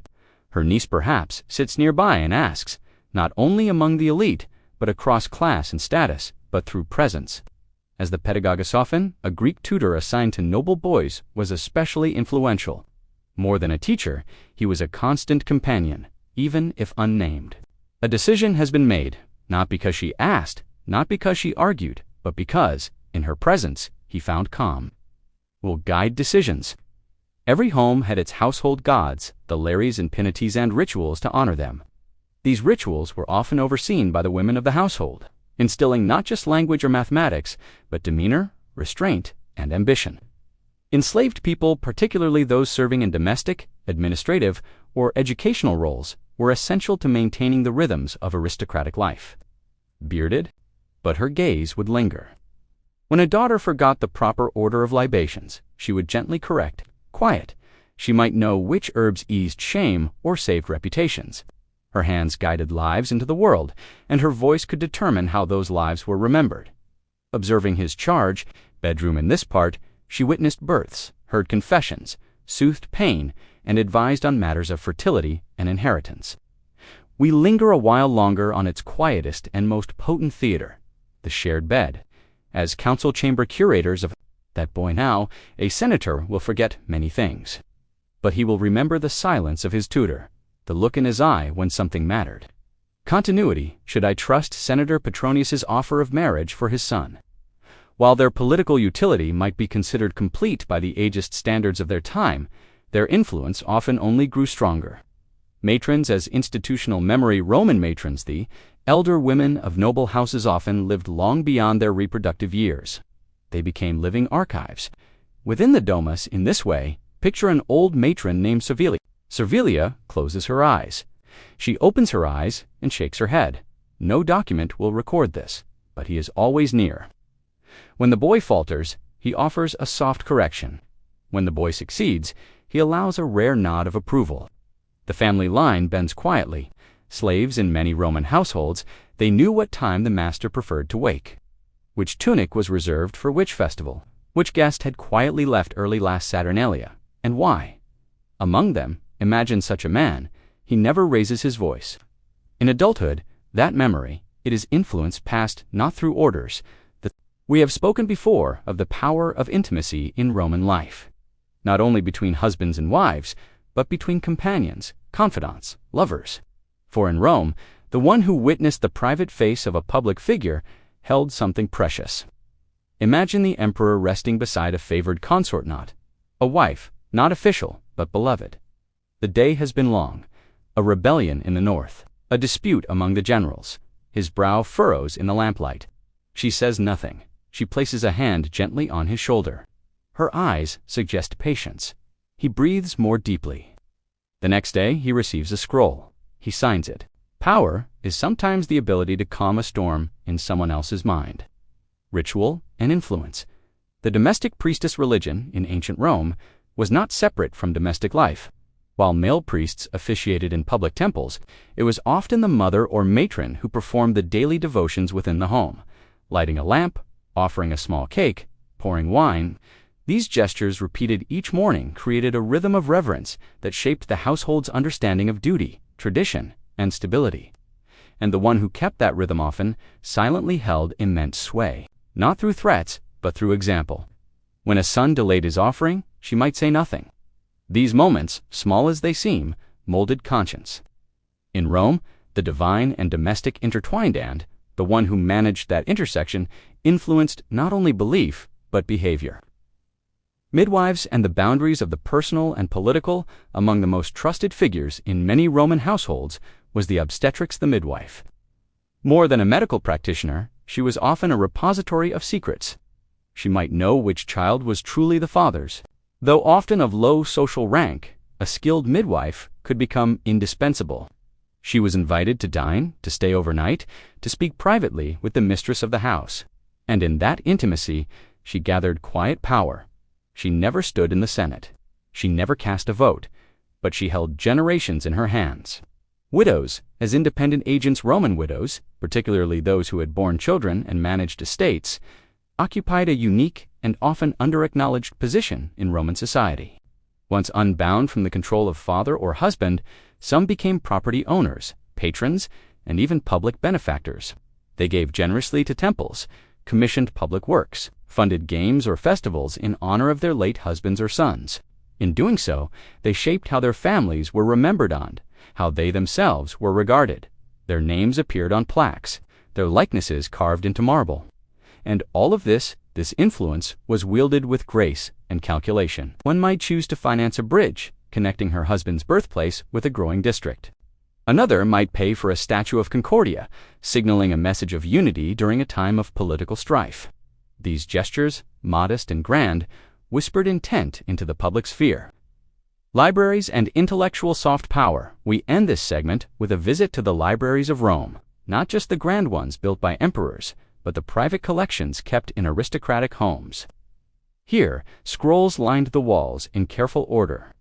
Greek texts beside Latin, poetry beside law, maps beside plays. These collections were more than decoration. They were symbols of refinement, of lineage, of cultivated thought. A visitor offered a scroll to borrow felt honored. A child raised in such a room absorbed more than words. Influence moved silently across these pages. Not every man who read Livy became a patriot. Not every woman who read Sappho found her voice, but many did. And the quiet presence of these scrolls, the way they gathered dust and waited was, itself a kind of power. Because influence in Rome, as in life, often waited.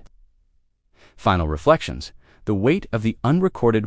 As we leave segment 5 behind, let us pause one last time to remember those who shaped Rome not with fanfare or force, but with quiet constancy. A mother's advice before a Senate vote, a freedman's subtle nod in the hallway, a lover's silence in the emperor's bed, a midwife's whispered counsel, a letter that changed a mind, a look across a banquet table. None of these things made it into marble inscriptions or triumphal arches, but they mattered.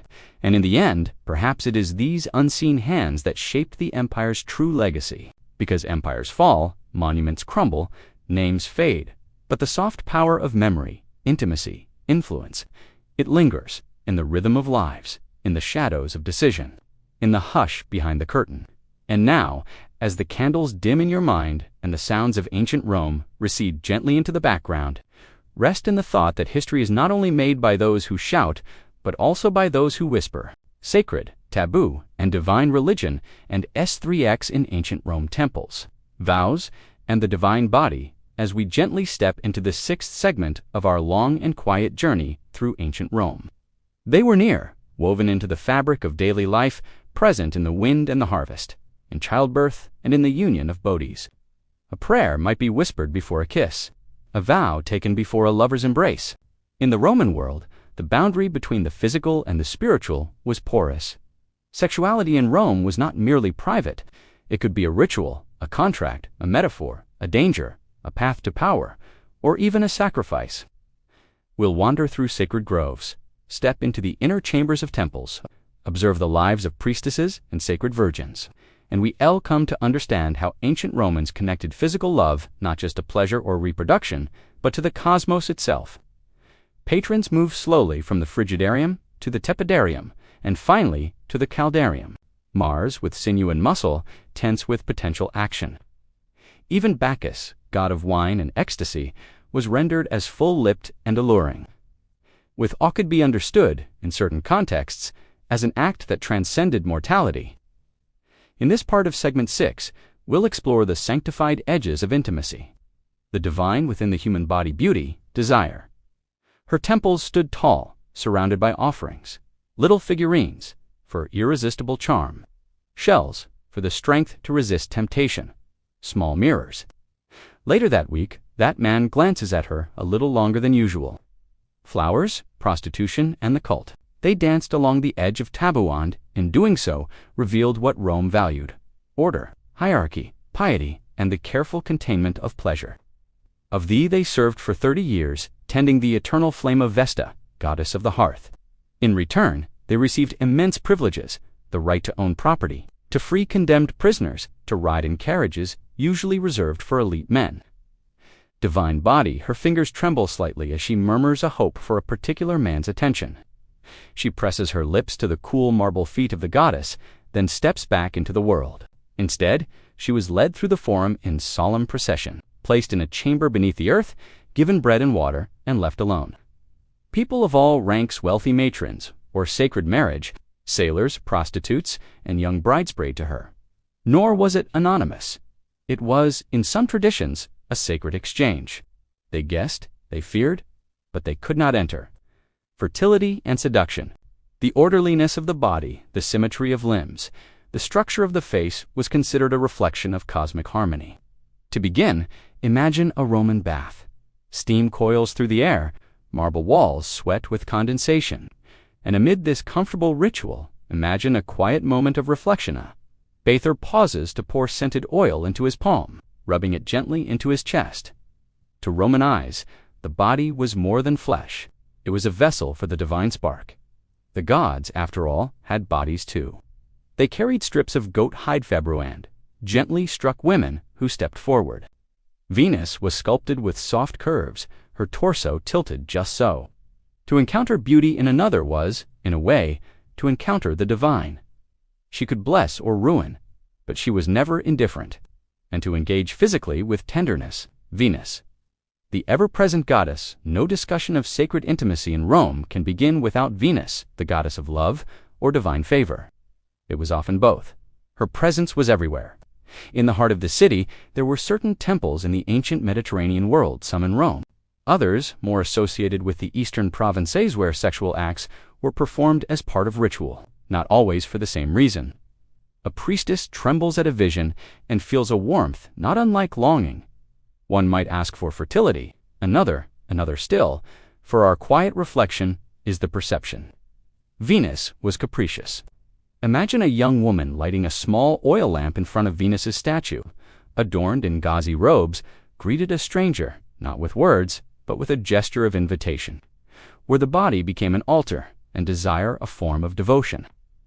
And perhaps coincidence, in Rome, sacred. Though debated and widely misunderstood, this was not casual commerce. The concept of hieros gamos, while many modern scholars argue over whether sacred prostitution truly existed in Rome proper, the idea remained present in literature and imagination. And what matters, Romans could imagine a world where a priestess, such ideas both thrilled and unsettled the Roman mind. Vestal virgins, chastity and power, perhaps the most revered and paradoxical figures in Roman religious life, were the Vestal virgins, selected as young girls, but the price was high. Absolute chastity. To break their vow to no man was to endanger the very soul of the city. If found guilty of such transgression, a Vestal was not publicly tortured. The city turned its back. The Vestals, in their purity, represented Rome's ideal order. If one faltered, the city itself trembled. Yet, in their isolation, they held real authority. Senators stood when a Vestal entered the room. Generals bowed their heads. Even emperors deferred. Here was the paradox. In refusing intimacy, the Vestals became powerful. Their bodies, untouched, became sacred artifacts, and through this they shaped Rome not with touch, but with distance. Only women could attend. Even male animals were excluded. What happened inside? We do not fully know. There are hints, fragments of verse, censored lines, later accusations of scandal, but the precise rituals remain obscured. Some say wine was served, though called milk, during the rites. Some say herbs were mixed. Songs sung, bodies painted, dances performed by torchlight. Bonadi represented healing, fertility, and feminine secrecy. To be inside that ritual space was to exist outside normal time, outside the gaze of men, outside the rules of Roman decorum. And in that space, the power of women bloomed hidden but profound. Roman men joked nervously about what took place. And so the mystery itself became a form of influence, a sacred boundary, a reminder that not all power required explanation. The Lupercalia, wildness under sacred mask in mid-February. Beneath the soft light of the Roman winter sun, the Lupercalia festival began. It was ancient, older than the Republic, rooted in primal rites of fertility and purification. Young men, known as Luperci, ran through the streets wearing nothing but goatskins. The act was not violent, it was symbolic. To be touched by the februa was believed to aid conception, to bless the womb. Laughter filled the streets, faces flushed. There was joy, yes, but also unease, because in this moment, the usual Roman order inverted. Nudity in public. The mixing of roles, the invocation of ancient gods in a Christianizing world. It was the last gasp of Rome's older rituals before time pushed them aside. But for that day, desire wore a sacred mask, and chaos, briefly, became holy. Augury, omens, and the erotic gaze, Romans were deeply attentive to signs, the flight of birds, the entrails of animals, the patterns of smoke. But they also watched people with the same searching gaze. a glance held too long, a blush at the wrong moment, a whispered joke exchanged during a banquet. Desire itself could be read as an omen. In literature, we see this over and over. A hero feels a sudden passion and believes Venus has touched him. These feelings were not merely private, they were interpreted, discussed, feared, celebrated. In this way, the erotic and the divine merged. A flutter of the heart might signal a divine call, a kiss, a kind of prayer. Conclusion of Part 1, the sacred thread, and so we come to rest. For now, at the threshold between the sacred and the sensual, in Rome, there was no neat boundary. The gods watched, always, sometimes with judgment, sometimes with desire, sometimes with indifference. But they were present in the bedroom, in the bathhouse, in the temple, in the dream. Desire, in its many forms, was both a gift and a trial. It could elevate or destroy. It could create or condemn. And those who lived in Rome, those who lit candles before Venus, who danced in Bonadia's shadow, who ran with the Luperci or trembled before a Vestal's silence, they knew this well. They moved carefully. They remembered that the gods, too, could love, and they carried that memory in their bodies, between the mortal and the eternal. Ritual intimacy, divine law, and the body as threshold, let us return now to the quiet edge where flesh meets faith. In ancient Rome, the human body was not merely animated clay, it was a vessela threshold, a living interface between mortal duty and divine expectation. From the position of the feet in sacrificial dances to the careful folding of ceremonial robes, every gesture in sacred contexts was purposeful, mindful, observed. The Romans, so fond of precision, order, and repetition, crafted their religious lives around deeply embodied rituals. And yet, within this system of strict rites and prescribed chants, there was something much more elusive: intimacy, not with another person, but with the gods themselves. In this second and final part of Segment 6, we dwell longer in that ambiguity. We'll gently examine the erotic symbolism woven into Rome's most sacred rituals, the purification rites that treated the body as both holy and dangerous, and the taboos that blurred the lines between virtue and temptation. We'll reflect on the paradox of a society that both honored and feared physicality, viewing it as a means of worship, and just as often, a source of danger. Let us begin, then, with the temple doors slightly adjourned, the scent of incense curling toward the ceiling. As we step slowly into the hush of sacred desire. He wielded enormous influence in theory, yet his daily movements were tightly controlled by ancient law, the flamen dialis and the marital priesthood. Among the many high-ranking religious officials in Rome, none was more sacred nor more bound than the flamen dialis, the chief priest of Jupiter. His life was one of paradoxes. He could not touch iron, he could not see a corpse, he could not spend a night outside his home. It mirrored the bond between Jupiter and Juno, the divine king and queen. It was a living ritual enacted daily, but perhaps most strikingly, he could not be unmarried. The role of flamen dialis required that he be permanently wedded to one woman, his flaminica, who also performed rituals and shared in his sacred burden. This was no ordinary Roman marriage, it was consecrated. Their quiet exchanges, part of Rome's spiritual machinery. Their hands move in unison, their glances brief but practiced. Their union was viewed not only as personal, but cosmic. If his wife died, he had to resign. The priesthood could not survive alone. Their intimacy, though largely invisible to the public eye, was seen as foundational to Rome's contract with the gods. Lines between sacred and profane, between ordered cosmos and chaotic nature. Their shared bed was an altar. Imagine them rising each morning, dressing with care, reciting ancient prayers. No indulgence, no flamboyance, but power in the purest ritual form.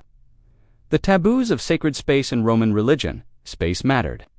Priests and priestesses often fasted from sexual activity before major ceremonies. Temples, altars, groves, they were not merely locations, but boundaries. And nowhere was this division more palpable than in rules about who and what could enter holy ground. Women who were menstruating, for instance, were often restricted from certain rites, not because of moral judgment, but due to concepts of ritual pollution. Blood, even that of life, was complex. Similarly, a recent sexual encounter, whether consensual or not, could render someone temporarily impure. This wasn't shame, it was balance. Roman religion demanded a specific kind of bodily neutrality, neither too inflamed by passion nor too consumed by grief. The ritual body was a calm vessel, clean, controlled, predictable. And so, for some, desire itself became a risk, a disruption, or a young priest tempted during a fasted season, or a man dreaming of a vestal virgin.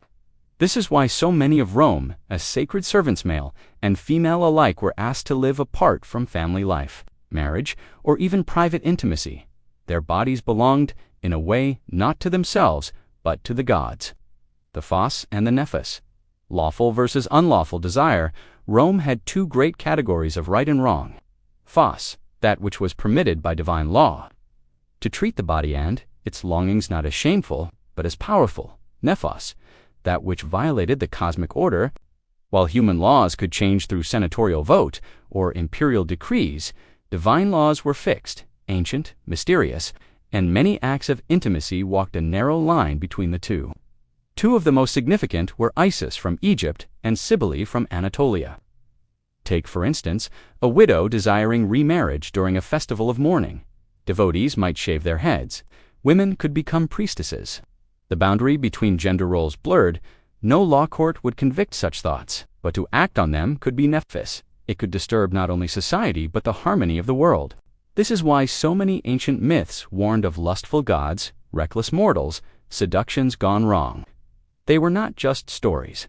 They were cautionary rituals, teaching listeners to tread carefully, as something that could summon gods or anger them. And that, perhaps, was the ultimate reverence. Cults of Isis and Cybele. Foreign rites and gender fluidity. Rome, vast and diverse, welcomed many foreign deities into its religious life. Their rites were dramatic, emotional, deeply embodied. In the temples of Isis, rituals involved cleansing baths, musical processions, and the recitation of long poetic hymns. And in the cult of Cybele, the lines blurred even more. Cybele's priests, the Galli, were men who underwent ritual castration and lived as women, wearing flowing robes, jewelry, and cosmetics. They danced wildly, played flutes, and performed ecstatic rites. A basin is filled with warm water, scented with herbs. Her garments are removed slowly. She steps in. To conservative Roman elites, such behaviors were scandalous, foreign, effeminate, chaotic. Yet the cults endured, flourished. Why?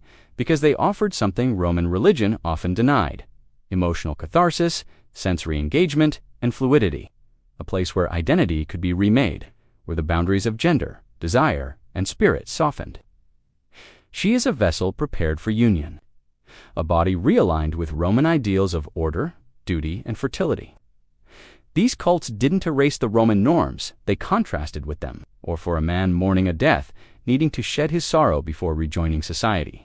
And in doing so, reminded the Roman world that other models of intimacy were possible: revered, sacred, purification, and rebirth. The ritual bath across many Roman cults, including the traditional state religions, bathing held deep symbolic importance. But not the daily kind. With soap and oil, this was the ritual bath, the lavacrum, or lustratio.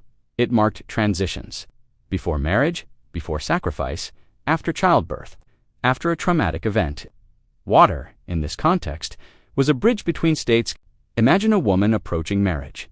The evening before the wedding, she is led quietly by older women of the family to a secluded courtyard, not just to clean her body, but what is being revealed to you, but to symbolically release her old life. In that water, she lets go of girlhood, of past infatuations, of private jokes with sisters, of late-night whispers. When she emerges, wrapped in white, she is not simply a bride. The same process might unfold for a priest about to enter sacred service. In all cases, the bath was quiet, reverent, transformational, and the body, once again, became a sacred threshold. Augurs and the interpretation of desire. Roman augurs were official interpreters of divine willagely, reading signs in nature, lightning, bird flight, or sacred chickens' eating habits. But desire itself could be interpreted too. In certain mystery cults and private practices, the feelings of longing when properly timed were believed to carry messages. A sudden craving for intimacy during a full moon, an unexplained sadness in the presence of a certain person. Such moments might not be dismissed as coincidence. Rather, they could be viewed as visitations from gods, ancestors, or spirits. Priestesses of these private rites might guide individuals through dream analysis, candle rituals, or symbolic touch-hasking knot. What do you want? The language of intimacy became the language of prophecy. Desire was not an end in itself, but a path. One that, if walked mindfully, could bring the seeker closer to divine understanding. Chastity and the construction of sacred masculinity. We often speak of Roman masculinity as conquering, aggressive, public, but in the religious sphere, a very different model emerged. Certain male priests were expected to embody chaste masculinity, not weak, but contained. The augur who fasted from touch before an important omen, the priest who lived with his wife, yet abstained during certain months, the candidate for sacred office who proved his restraint by avoiding romantic entanglements, a potential point of contact with forces far older and greater than oneself. These men were not mocked, they were admired, because to the Roman mind, control was strength. To feel desire and choose silence, to be offered temptation and decline gently, these acts became religious, a form of self-overing. Their bodies were not renounced, but refined, and through that refinement, they led others through festivals, sacrifices, seasons. They were sacred guides, and their discipline echoed the very order of Rome. Concluding reflections, the divine resting lightly upon the flesh, and now. At the end of Segment 6, Part 2, we pause. We've walked beside priestesses who never touched and yet swayed kings. We've seen husbands and wives whose beds were altars. We've watched bodies bathed in silence, wrapped in ritual, placed gently upon the thresholds of temples. And we've felt the presence of God's not distant, but intimate, settling quietly over the shoulder, into the heartbeat, into the space between one breath and the next. In Rome, the spiritual was not apart from the physical. It hovered over it, beneath it, within it. Sex was not merely a pleasure or a duty. It was a site of negotiation, a risk, a ritual. The body was never just the body. It was history, it was law, it was myth. And in the hush of the Roman temple, just before the priest raised his hand, just before the flame was lit, just before the sacred words were whispered, in that space of stillness, the body once again became holy. Shadows and secrets, deviance, power, and the margins of Roman intimacy, the hidden rooms, taboo, desires, and unspoken roles in the empire as our gentle journey continues through the nuanced and often contradictory landscape of ancient Roman intimacy. We now turn our gaze toward the shadows, not the bright, marble-clad halls of temples, not the lawfully sanctioned beds of matrons and husbands, but to the quiet alcoves and narrow alleys, the unlit corners of Roman society where desire operated beyond formal recognitions, sometimes in secret, sometimes in defiance, often in silence. To those whose desires, roles, or identities didn't quite fit into the neat boxes prescribed by Roman law, custom, or expectation. In this seventh segment, we shift from the divine to the marginal. This is not the realm of scandal or sensation, but of reflection. It is in these half-lit places that we often find the most revealing insights. Because how a society treats its outliers, those it calls deviant, subversive, or simply strange, tells us what it values and what it fears. In Part 1, we will step slowly through these quieter corridors. We will meet individuals whose intimate lives defied classification, those who navigated forbidden love or who shaped their identity outside of Rome's sanctioned roles. We will speak of eunuchs and actors, of male concubines and women dressed as men, of love letters never sent, and of secrets kept behind painted walls.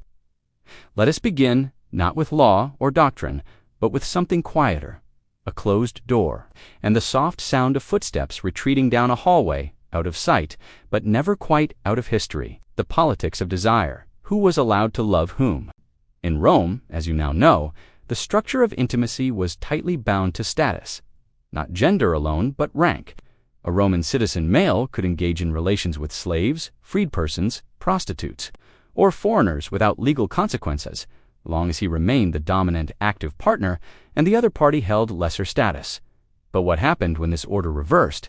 When a citizen was passive, when a man of lower rank asserted emotional control, the performance of Roman masculinity, or when intimacy was not transactional, but mutual.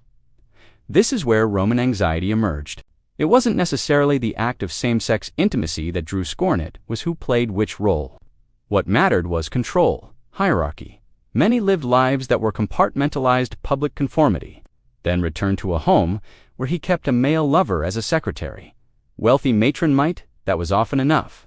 Host and eunuchs castrated males, often captured or purchased from eastern provinces occupied ambiguous spaces, particularly in imperial households. The soft reconfiguration of gender literary salons and quietly fund he might serve as messenger between a matron and her secret lover. Or he might be that lover himself, offering companionship not defined by Roman ideals of dominance. The eunuch disrupted the binary of power. He represented intimacy without aggression. Female performers who wore tunics meant for soldiers. Dancers whose movements blurred the line between role and self. And for many, he was an object of both pity and allure. The audience leans forward as a young male actor sings a lamentation of lost love, his voice, high, trembling, almost feminine. Female poet whose companionship was never discussed in detail, private divergence. To violate that structure wasn't just strange, it was dangerous. Moments of exposure in a world where open intimacy could be risky. It blurred the order on which Roman society was built. And so a citizen might joke at the bathhouse, these arrangements were not invisible, but they remained unwritten. They often served crucial roles as personal attendants to noblewomen, caretakers of children, and keepers of secrets. And in the Roman world, eunuchs among the most intriguing and least discussed figures in Roman society were eunuchs. While not common in Rome itself, they were not fully men in the Roman sense, nor were they viewed as women. And in that space, in between, their perceived lack of sexual threat allowed them rare access. Built statues in his honor, named a city after him. A eunuch might enter a woman's chamber where no other man could. This created unease. To the Roman imagination, he embodied gentleness in a masculine form. Some were mocked in poetry, others quietly revered. A few rose to astonishing heights of influence, becoming advisors to emperors or stewards of imperial secrets. And through it all, they moved through spaces others could not, neither fully included nor fully excluded. The theaters of love, actors in performative intimacy, or a glance held too long during a public feast. To the Roman elite, actors were viewed as suspect. They pretended, they shifted identity, they invited desire through illusion. And yet, they were irresistible, especially on the comic and tragic stages. Actors became objects of fascination desired, not in spite of their performances, but because of them, quieter, male actors who played female roles. The theater became a space where boundaries softened. Imagine a late summer evening in a provincial Roman town. The amphitheater glows with torchlight. Some in the crowd laugh, others fall silent. Its laws many beneath, the lictors and lazois, a quiet pulse, its expectations heavy. As in every age, that pulse continued to touch, to be seen. For a moment, no one sees the actor. They see the character, the emotion, the vulnerability. And in that moment, love is not Roman or barbarian, citizen or slave, man or woman, it is simply love. The empty corners of libraries and theaters, there existed a complex theater of disguise, fleeting, framed, but deeply felt. In masks, in the careful use of language, in clothing that hinted. In parties that played with illusion. In this second part of Segment 7, we move from the quiet reality of forbidden intimacy into the realm of performance, transformation, and secret codes. Identity and forbidden affection in ancient Rome. In this landscape, where boundaries are crossed not with violence, but with subtle rebellion, where power is both wielded and surrendered through the carefully choreographed rituals of pretense. A woman might dress as Mars, striding boldly across a makeshift stage. Was not always spoken aloud. Gently, with a quiet corridor in a patrician villa, they were, however briefly, expanding the borders of themselves. Behind its door, a figure wraps a tunic not meant for their station. A mirror reflects an unfamiliar silhouette. Outside, the villa remains silent. Inside, something stirs. It slipped between layers of clothing, between lines of poetry, that the poets were writing not about women specifically, but about desire itself, shape-shifting and unnamed. Behind performances, both public and private, it borrowed masks, adopted shadows, and tiptoed into unlit places where names dissolved and eyes said more than voices could. Graffiti of the hidden heart. What the walls remembered dominance and submission.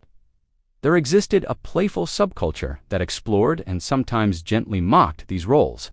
Poets recited odes, some of which played with themes of cross-gender desire, ambiguous longing, or unattainable love. Among the most touching remnants of Roman desire come not from literature or law, but from graffiti, etched into walls in Pompeii, Ostia, and Rome. These casual inscriptions reveal everyday voices, quiet yearnings, private jokes, unfiltered thoughts. "I love her who does not love me," one man scrawled near a tavern. "Lucius loves Justina. May the gods bless their union," wrote another perhaps. "Justina never saw it." "I was here, and so was she," says a small line, half faded. These were not declarations for posterity. They were whispers to the wall, confessions made to stone. In some cases, male names follow male names, or one female name follows another. Were these romantic platonics? The answer, often, is unclear. And that uncertainty is part of their power. They remind us that desire in Rome was not always bold, not always structured, not always named. Sometimes it simply needed to be written, briefly, anonymously, to live, if only for a moment, in the open. The legality of forbidden love, punishment and protection. Roman law did not forbid same-sex intimacy outright, but it did punish those who violated status norms. A senator who took a male lover from the stage, scandal. A soldier caught in a passive role with a lower-ranking companion, disgrace. An emperor to open in his affection for male favorites, criticism and versed murmurs. Yet others found protection in power. Emperor Hadrian's love for Antinous, a Greek youth, was so profound that upon Antinous' death, Hadrian deified him. This, too, was love. Deep, public, unusual, but made permissible by imperial might. Others were not so lucky. A freedman who pursued a senator's son might be flogged.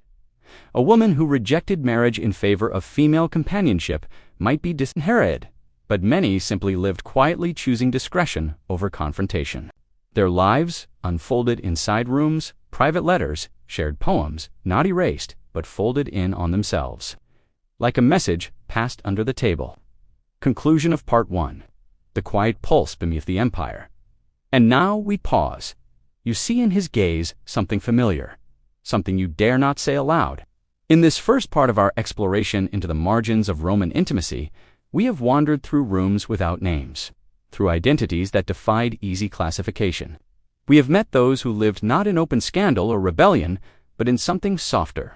They did not seek to overturn Roman norms, but neither did they always conform.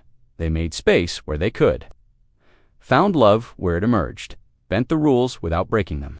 And in doing so, they left traces. A name carved into a bedroom wall, a bracelet exchanged behind closed doors. They raised funds for each other's funerals. They carved dedications and tombs that read more like love letters than eulogies. A moment of tenderness remembered long after the feast ended. The empire was vast, but beneath the marble and mosaic, the human need to connect. And in Rome, soft, steady, unstoppable. Masks of the intimate disguise, in the stillness of Rome's countless chambers behind the careful order of domus and insula. In the alcoves of bathhouses, the recesses of villas. Desire. Now, we examine how Romans expressed their desires, not just in acts, but in roles. This is a world where identity becomes fluid, and so we begin against lowly, a performance of self, a longing for recognition, a moment when the mask becomes more than costume, it becomes sanctuary. Gender as play, cross-dressing, and social games in Roman culture. Though Roman society clung tightly to its binary structures of male and female, during certain festivals such as the Saturnalia, that midwinter week of license and reversals, social norms relaxed. Slaves might dine beside their masters. Women could wear men's clothing. Men might don veils, jewelry, even apply kohl to their eyes. It was understood as temporary, a sanctioned turning of the world upside down. But some carried these games further. In elite circles, private parties sometimes involved themed performances, parodies of weddings, mock trials, poetic contests where lovers spoke as one another. In such settings, cross-dressing was not scandalous, it was humorous, artistic, revealing. A man might impersonate a Vestal virgin, speaking in high-pitched tones and gesturing with exaggerated modesty. And yet, within this comedy, something more was taking place. a release, a confession, a question posed without the need for an answer. When someone wore the other's garments, they were not just playing a role. The language of the lovers. Hidden codes in Roman poetry, Roman poets, particularly those of the late Republic and early Empire, often served as cartographers of the heart's shadows. Catullus, Ovid, Tibullus, Propertius each, in their own way, played with language to veil and unveil desire. But not all names were real. Lesbia, the object of Catullus's longing, was likely a pseudonym. So too were Cynthia, Delia, Corinna. These masks allowed poets to explore emotions they could not attribute to known women or to known men, because within the layered stanzas, some affections may not have been for women at all. Some scholars suggest that behind these veiled figures lay real lovers of both sexes, of multiple identities. They played with ambiguities. A pronoun flipped here, a gaze implied, not described, a body touched, but not identified. To the attentive reader, these poems whispered multiple truths, and in doing so, they created a literary sanctuary, a space where love was permitted to be unclear, unlawful, unconfined, the house of secrets. Elite hostesses and their circles beyond the poets and performers, Roman society held within its folds a quieter group. Elite women who wielded power not through public office, but through curation. These women hosted salons, private readings, and banquets where intellectual and emotional intimacy thrived. Figures like Cornelia, Julia Domna, and Platina moved through these spaces not only as matrons, but as patrons.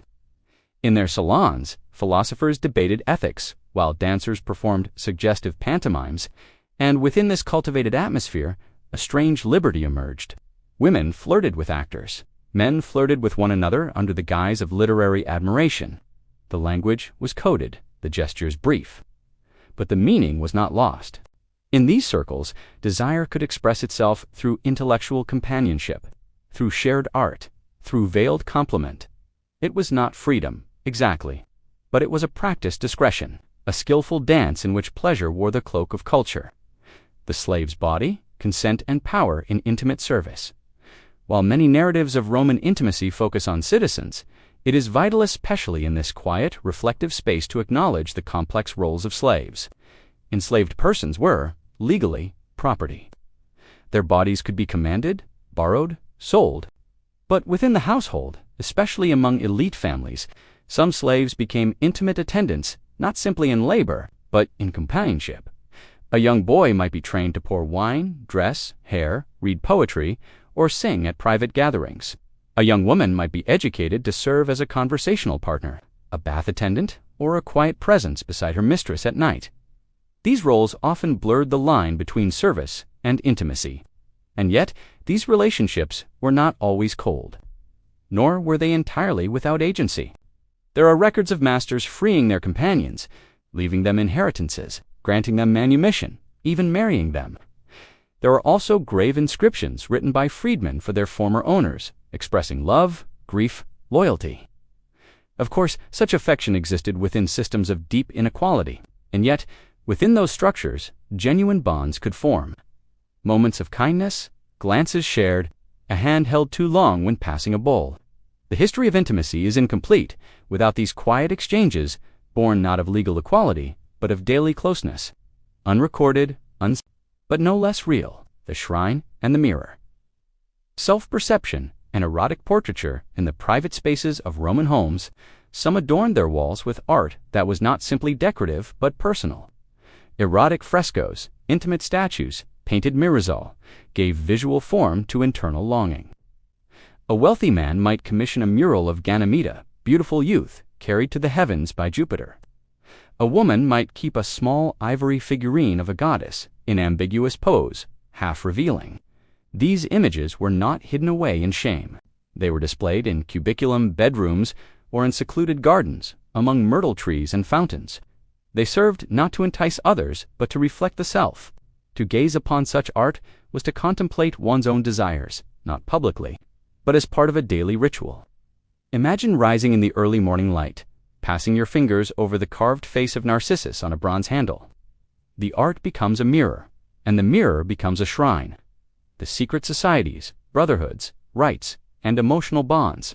In the far corners of Rome's sprawling world, there existed brotherhoods and private clubs often centered around religious cults, professional guilds, or shared ancestry. Some were overtly sacred, like the Salii priests of Mars, who danced in armor during festivals. Others were more social, like the collegia of bakers, bath attendants, or actors. But within these groups, men formed close bonds that were not always defined by Roman norms. They shared meals, wine, songs. They grieved one another's losses. In such spaces, masculinity softened. Affection became visible. Inscriptions speak of Dulcissimus Sedali's sweetest companion, of Carissimus, mihi most dear to me. Whether these phrases meant romantic love, spiritual brotherhood, or something in between, we cannot know, but we know they mattered, because someone carved them in stone for eternity. The mask that became the face, and so we come to the end of part 2. We have wandered through salons of disguise, poems of hidden meaning, mirrors of private contemplation. We have seen how Romans, like all people, navigated a world that often could not accommodate the fullness of their hearts. They found ways through metaphor, through ritual, through performance. They borrowed garments not meant for them, wrote names they dared not speak, loved across boundaries that others insisted were impassable. They used masks, but over time, some masks became true faces. Some performances became identities. Some secrets became lives. And even if the law did not recognize them, even if the poets used false names, even if the art was tucked into back rooms and garden niches, they lived, they loved, and they left traces. Soft ones, faint ones, but still there, still whispering, even now. Ghosts of affection, memory, mourning, and the unnamed bonds of ancient Rome as the night deepens around us. And the streets of ancient Rome grow quieter in our minds. We arrive at the final part of this long, slow exploration of shadowed affections and unspoken connections. This is not a segment of conclusions or revelations or dramatic summing up. Rather, it is a soft descent into reflection and meditation on memory, mourning, and the enduring presence of intimate bonds that history did not always name, but which somehow remain. Because if Rome had official definitions of family, of citizenship, of morality, also had a realm beyond those, a realm of private remembrance, of grief that did not appear in court records, of affection that found form not in legal inscriptions, but in the placement of a token beside an urn, or the carving of a name beneath a garden vine. And so here, in part 3 of segment 7, we turn our thoughts to memory, to the way Romans remembered those they could not always celebrate, to the way they mourned in subtle acts, those they may not have been allowed to love openly, to the stones that carry stories, and to the silences that hold the deepest truths. And beside it, a small carved figurine, a likeness, not of a husband nor of a child, but of a friend. Let us begin gently, as always, with the soft sweep of a broom across a mosaic floor. The room is quiet. A woman stands beside a niche in the wall, within it an urn, or perhaps something more. The language of loss, epitaphs, and ambiguities Roman funerary culture was rich, elaborate, and steeped in tradition. Tombs bore long inscriptions, often detailing the accomplishments of the deceased, their name, lineage, titles, virtues. But not all epitaphs followed this pattern. Some were shorter, stranger, more emotional. Another epitaph, found in Rome itself, reads, "He who was with me always, who shared my table, who slept beside me through every winter farewell." Again, no legal claim, no title, but a bond clearly cherished. These inscriptions form a quiet literature of loss, a genre that doesn't shout. The companion's grave, shared burials beyond kin, though most Roman tombs reflect the traditional structures of kinship husbands and wives. Parents and children there are exceptions. In an necropolis near Ostia, archaeologists uncovered a shared grave belonging to 2 freedmen. Both men had served in the same household. Both were buried side by side. The inscription mentions no wives, no children, only each other. Other examples include paired burials of women who lived and worked together, often running small shops, or managing inns. Sometimes they are called partners, other times simply companions. In Roman law, such arrangements were invisible, but in Roman soil, they are preserved together. Side by side, an intimacy not erased but rerouted, the votive offering. Prayers for the unspoken in the temples and shrines of Rome. thousands of votive offerings have been uncovered small objects left in thanks or in hope. Many were for health, for safe childbirth, for victory in lawsuits, but others are more mysterious. A small silver ring left at a shrine of Venus, inscribed with 2 names, both male. A wooden tablet left at a healing spring, marked with the initials of 2 women and the word eternus. These offerings were not public declarations. They were private exchanges with the divine. Silent requests, quiet celebrations, discreetly, privately. Sometimes the gods were the only witnesses. Small, carved roses were placed in the ceiling above dining couches, a reminder that what was said there remained hidden. The rose came to symbolize unspoken things. Sub rosa. Among Roman expressions, few were more delicate than sub rosa, beneath the rose. To speak or act, sub rosa meant to do so in secret. In some banquet halls, over time, and among intimate circles, it may have carried another meaningless symbol of forbidden love, of affection that bloomed but could not be displayed. In art, imagine a woman placing a rose beside a window, resources, and connections to clients, those of lower status, who offered loyalty, support, and sometimes services in return. Or a man pressing a carved rose into the hand of a friend before departing on campaign. Emotional bonds sometimes formed. These gestures would not be recorded in any scroll, but they lived in memory. And sometimes the patron and the protege, bonds beyond transaction, such ambiguity was common. The Roman system of patronage was vast and essential. But within this system, a patron might support a young poet not just for fame, but for fondness. A wealthy woman might fund the education of a gifted female scribe, inviting her into the home, treating her almost as kin. These relationships could be purely practical, but often letters exist in which patrons speak with deep tenderness, wishing for their client's health. Worrying over their travels, was it romantic? But quiet meals, often shared beside a tomb or altar. Was it familial? Was it something in between? In Rome, and perhaps that was the point, not every bond had to fit a category. Some simply were. Memory and ritual. The anniversary feast, the rituals were expanded. Roman families often celebrated the dies natalisa, birthday of their deceased loved ones. These were not loud affairs. Food was offered. But in some households, a favorite dish might be cooked, even if no one else enjoyed it. A poem might be recited, one the deceased had once loved. A seat left empty at the table, its presence a kind of presence, and occasionally an extra name added to the list. One not mentioned in legal documents, one not discussed at larger gatherings. Perhaps a slave who had been dear. Perhaps a friend who had never been described. Perhaps a love, hidden in life, now honored in death. These moments did not rewrite history, but they softened it. They created space for memory to breathe, for grief to speak. The echo in the ruins. What we feel but cannot prove, walking today through the ruins of Rome. One can touch marble, read inscriptions, view mosaics, but the most haunting elements are those we cannot touch. The feelings, the relationships, the emotional maps that once bound person to person. We do not know what prayers were whispered beneath frescoed ceilings. We do not know what glances were exchanged across atrium pools, but we can sense them, in the where on a threshold. In the personalization of a triclinium bench and the tiny variations in how names were carved, more care here, more space there, history does not capture every love, but it echoes them softly, like the sound of sandals on stone. Faint, but undeniable. The weaving of silence. What Rome could not say in all its grandeur, all its law, all its literature, Rome still left so much unsaid. There were no official ceremonies for same-gender unions, no legal protections for unconventional bonds, no words to describe certain forms of love. But people found ways, through ritual, through art, through small acts of defiance. They created their own vocabulary, a touch on the arm, a shared amphora of wine, a poem signed with initials only the recipient would recognize. And in doing so, they left us a legacy not of declarations, but of persistence, of love that endured not because it was allowed, but because it simply existed. The constant in the shadows. As segment 7 draws to its close, we find ourselves not at a conclusion, but at a moment of stillness. We have walked slowly through spaces of marginal desire, ambiguous identity, quiet devotion. We have seen the masks Romans wore.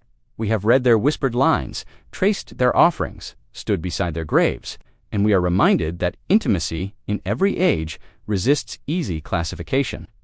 It does not always wear the clothing of marriage or stand beneath the banners of legality. Sometimes it moves in silence, in ritual, in resistance. The Romans did not always record these stories, but they lived them, they mourned them, they carved them quietly into stone. And now, centuries later, we read their traces not to name them but to listen, to feel their echoes, to honor the reality of a world that was, like ours, full of longing, complexity, and quiet love, soft, enduring, and still speaking, the sacred and the symbolic. Myth, religion, and the erotic landscape of ancient Rome, gods of desire, shrines of the body. The sacred framework of Roman intimacy, imagine a quiet Roman villa at dawn. The terracotta tiles still hold the night's coolness. Birds begin their tentative calls beyond the garden walls, while tendrils of mist curl along the cypress-lined paths. Priestesses who maintained purity and household rituals that blessed unions and honored fertility. We will explore the religious festivals where sensuality and sacredness intertwined, and the quiet power of mythologies that explain desire through celestial stories. As the Romans would call him, perpetual child of desire, mischief, and longing. In Rome, Venus had multiple faces. Venus Genatrix, the mother, Venus Clocina, guardian of purification, and Venus Verticordia, changer of hearts. A small statuette of Venus might rest on a bedroom shelf, or a mural might depict her stepping from the sea, surrounded by swans or dolphin, symbols of fidelity and desire alike. Who turned women from vice to virtue. His gaze is fixed and eternal, cast not toward heaven. Statues of Priapus, often exaggerated in form-guarded orchards and vineyards, believed to ward off thieves and invite bountiful harvests, but they also carried an implicit blessing for human fruitfulness, but to ward the mortal lives unfolding beneath his gaze. And libera deities of freedom and growth, associated with wine, revelry, and uninhibited expression, lust, fertility, and union. Their names were whispered in prayers. They were whispered, repeated, tied into the rhythm of daily life, like the lighting of an oil lamp or the setting of bread to rise, etched into offering stones, and invoked at every stage of life's intimate journey, but for harmony within the household. In the inner courtyard, chosen as young girls and bound to 30 years of celibacy. These women lived within the round temple and its adjoining house in the Roman Forum. In the stillness of early light, we move through the gentle rituals and cultural frameworks that shaped Roman attitudes toward love, reproduction. They were pure, not in weakness, but in sovereignty. If the flame died, or if a vestal broke her vow, it was seen as a dire omen, and the body itself not as scandal. They attended public events, owned property, and were protected by law. But as sacrament begins our next journey, one not of private acts or unspoken words, but of belief, meandering and meditative. Slaves were served by masters, gambling was permitted, and all wore bright clothing. Gifts were exchanged, often small tokens of affection, flirtation, or mockery. Let us follow it. Intimacy was not a private matter. Alone it was also spiritual, as one might trace the ripples of a fountain in a temple courtyard. Of how the Romans saw intimacy not merely as human experience, but as a reflection of divine will, a force embedded in the cosmos, channeled through temples, festivals, and sacred symbols. A small bronze statue of a young god stands watch, one hand outstretched, the other clutching a curved bow. It is Cupidamore. Cupid, sent to punish her, fell in love instead. He visited her nightly, unseen, and their love deepened in darkness. Here, in this segment, we will meet gods who govern passion. It is a slower current now, the pantheon of passion. Roman deities of intimacy and fertility to the Romans. The divine realm was populated with gods and goddesses who shaped the experiences of love. Let us meet a few, softly, one by one. Venus, of course, stands foremost, the goddess of love and beauty. But she was not merely a figure of pleasure. Her temples dotted the city, but her influence extended into homes. Then there was Priapus, the rustic god of gardens and fertility, whose presence was both humorous and serious. More obscure were deities like Mutinus, Tutunus, an ancient phallic god whose shrine in early Rome required brides to sit upon his emigia, ritual of symbolic submission and transition into married life. There were gods for pregnancy, for childbirth, for the first cries of an infant, and even for weaning. The divine watched over every stage. Desire was not taboo. It was cosmic. Rather, they believed love should be grounded in virtue, not impulse. Sacred rites of the hearth, domestic devotion, and intimate blessings. They saw desire as a distraction, a force that should be mastered, not indulged.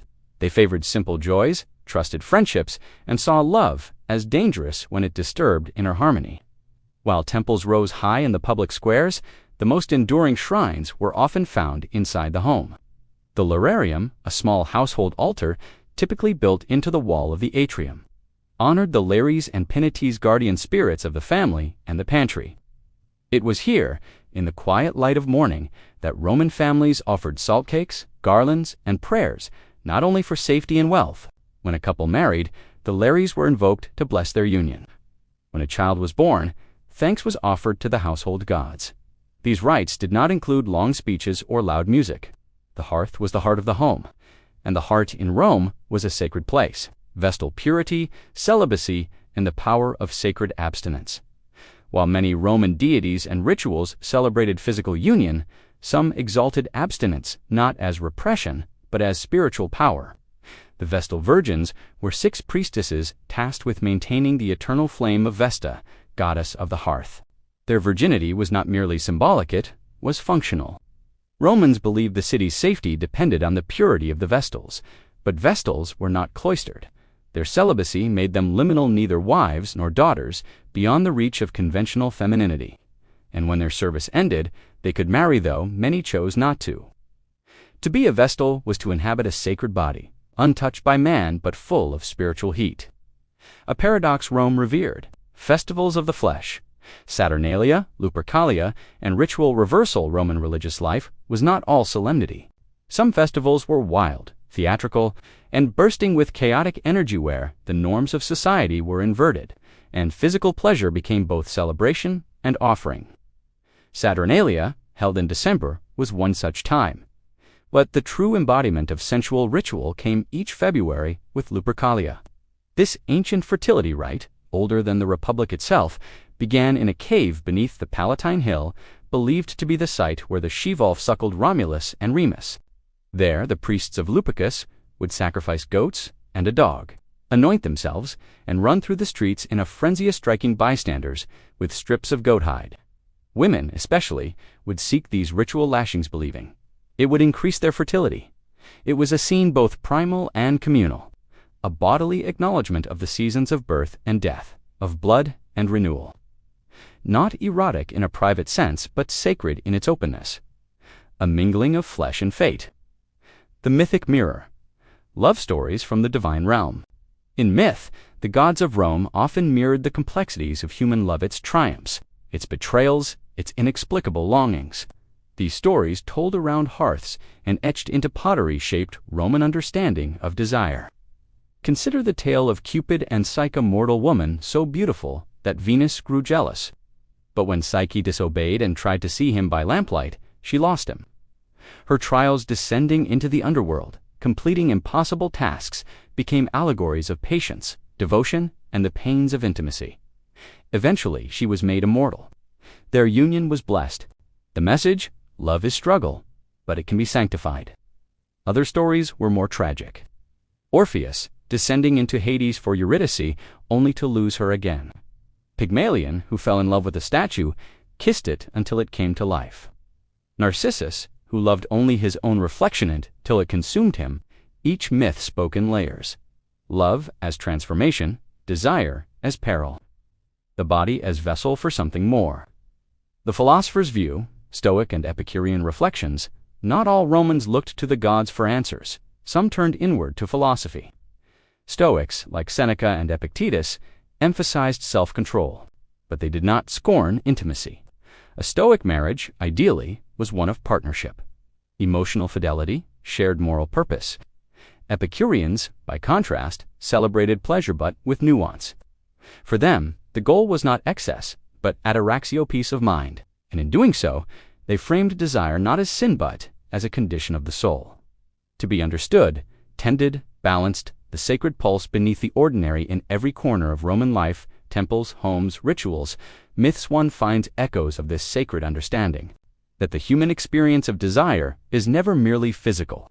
It is tied to seasons, to stories, to stars, to the blessings of goddesses and the warnings of tragedy, to the careful lighting of lamps, to the changing of hearts, to the flame kept alive in both temple and bedchamber, in every statue of Venus, in every whispered prayer for love, in every myth that tells us desire is old as time, and perhaps just as divine, stars, symbols, and sacred signs. Intimacy written in the skies. Imagine yourself lying on a marble bench in a Roman garden at dusk. The faint scent of lavender still hangs in the air, mingled with the clean sweetness of freshly poured oil lamps flickering along the colonnade. A fountain murmurs nearby, and overhead, the sky begins to fade from soft gold to the deep indigo of oncoming night. In the stillness of this moment, the ancients believed the heavens began to speak, not in words, but in signs. In the movement of planets, in the shimmer of stars, and identity were interpreted not only through gods and myths, but through dreams, omens, and celestial alignments. This is where we find astrologers poring over charts, augurs watching the flight of birds, and lovers consulting seers to divine the future of a union. To the Romans, the cosmos was not merely a backdrop, it was a living map, a divine script that recorded destinies, shaped desires, and mirrored the secret rhythms of the heart. In this second part of Segment 8, we drift gently into the realm of the symbolic where intimacy. The tone, as always, remains gentle. We will not hurry. We will listen to what the ancients believed the sky could say about longing, union, and the sacred architecture of human connection. They read the affective inclinations of a person, who they might be drawn to, whether their loves would last, whether marriage would bring joy or sorrow. By the imperial era, astrology had become a well-developed art. Were you fiery, ruled by Mars, or gentle, under the sway of Venus? Horoscopes were crafted at birth. Celestial alignments were consulted before major decisions, be they political, financial, or romantic. He did not mean just flirtation, but a deeper, fated understanding. Astrology and affection, mapping the heart through the heavens among the many tools Romans used to understand themselves. Astrology held a prominent place. Though originating in Babylon, the practice of reading the stars found eager followers in Rome. To the Romans, the position of the planets could reveal not only your fate, but your temperament. A pair of doves flying northward might signify a harmonious union. A lone raven, circling high above, might foretell separation. Astrologers interpreted more than just the stars of war and peace. A woman might ask whether her future husband would be faithful. A man might consult a chart before arranging a match. Lovers exchanged birth dates not only to mark age, but to compare destinies. The poet Ovid, known for his Ars Amatoria, once remarked that to win affection, one must understand a lover's sign.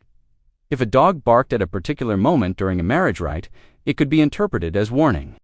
If a cat entered a room unexpectedly on a first night together, some believed it was a visitation from a family spirit, perhaps one bearing guidance or caution. The stars were a mirror, and love, they believed, was etched into the sky. The flight of birds, the gaze of animals, augury, and animal signs. Another sacred lens through which Romans viewed desire and destiny was augury, the practice of divining will or fate by observing natural phenomena, especially birds. A dream could carry insight, a warning, a blessing, or a revelation of hidden passion. Augurs, priests, trained in this ritual art, would study the number, species, direction, and sound of birds in flight. These signs were not taken lightly. Before a wedding, a family might seek the blessing of auspices' good omens. A couple might walk beneath an open sky to observe birds together, hoping to receive a favorable message. Beyond birds, animal behavior was often read for signs. The animals, it was thought, were messengers, and their message often concerned love, dreams, and desire, the language of sleep. To the Roman mind, dreams were not mere reflections of memory, they were visits from the divine. In sanctuaries dedicated to gods like Asclepius, individuals would undergo incubation, a ritual of sleeping in the temple in hopes of receiving divine guidance through dreams. Lovers might do the same, especially if their union was uncertain. A common method was to assign numbers to letters and then leave gifts or notes bearing secret messages. Did the gods approve, using a simple code? Was the bond true?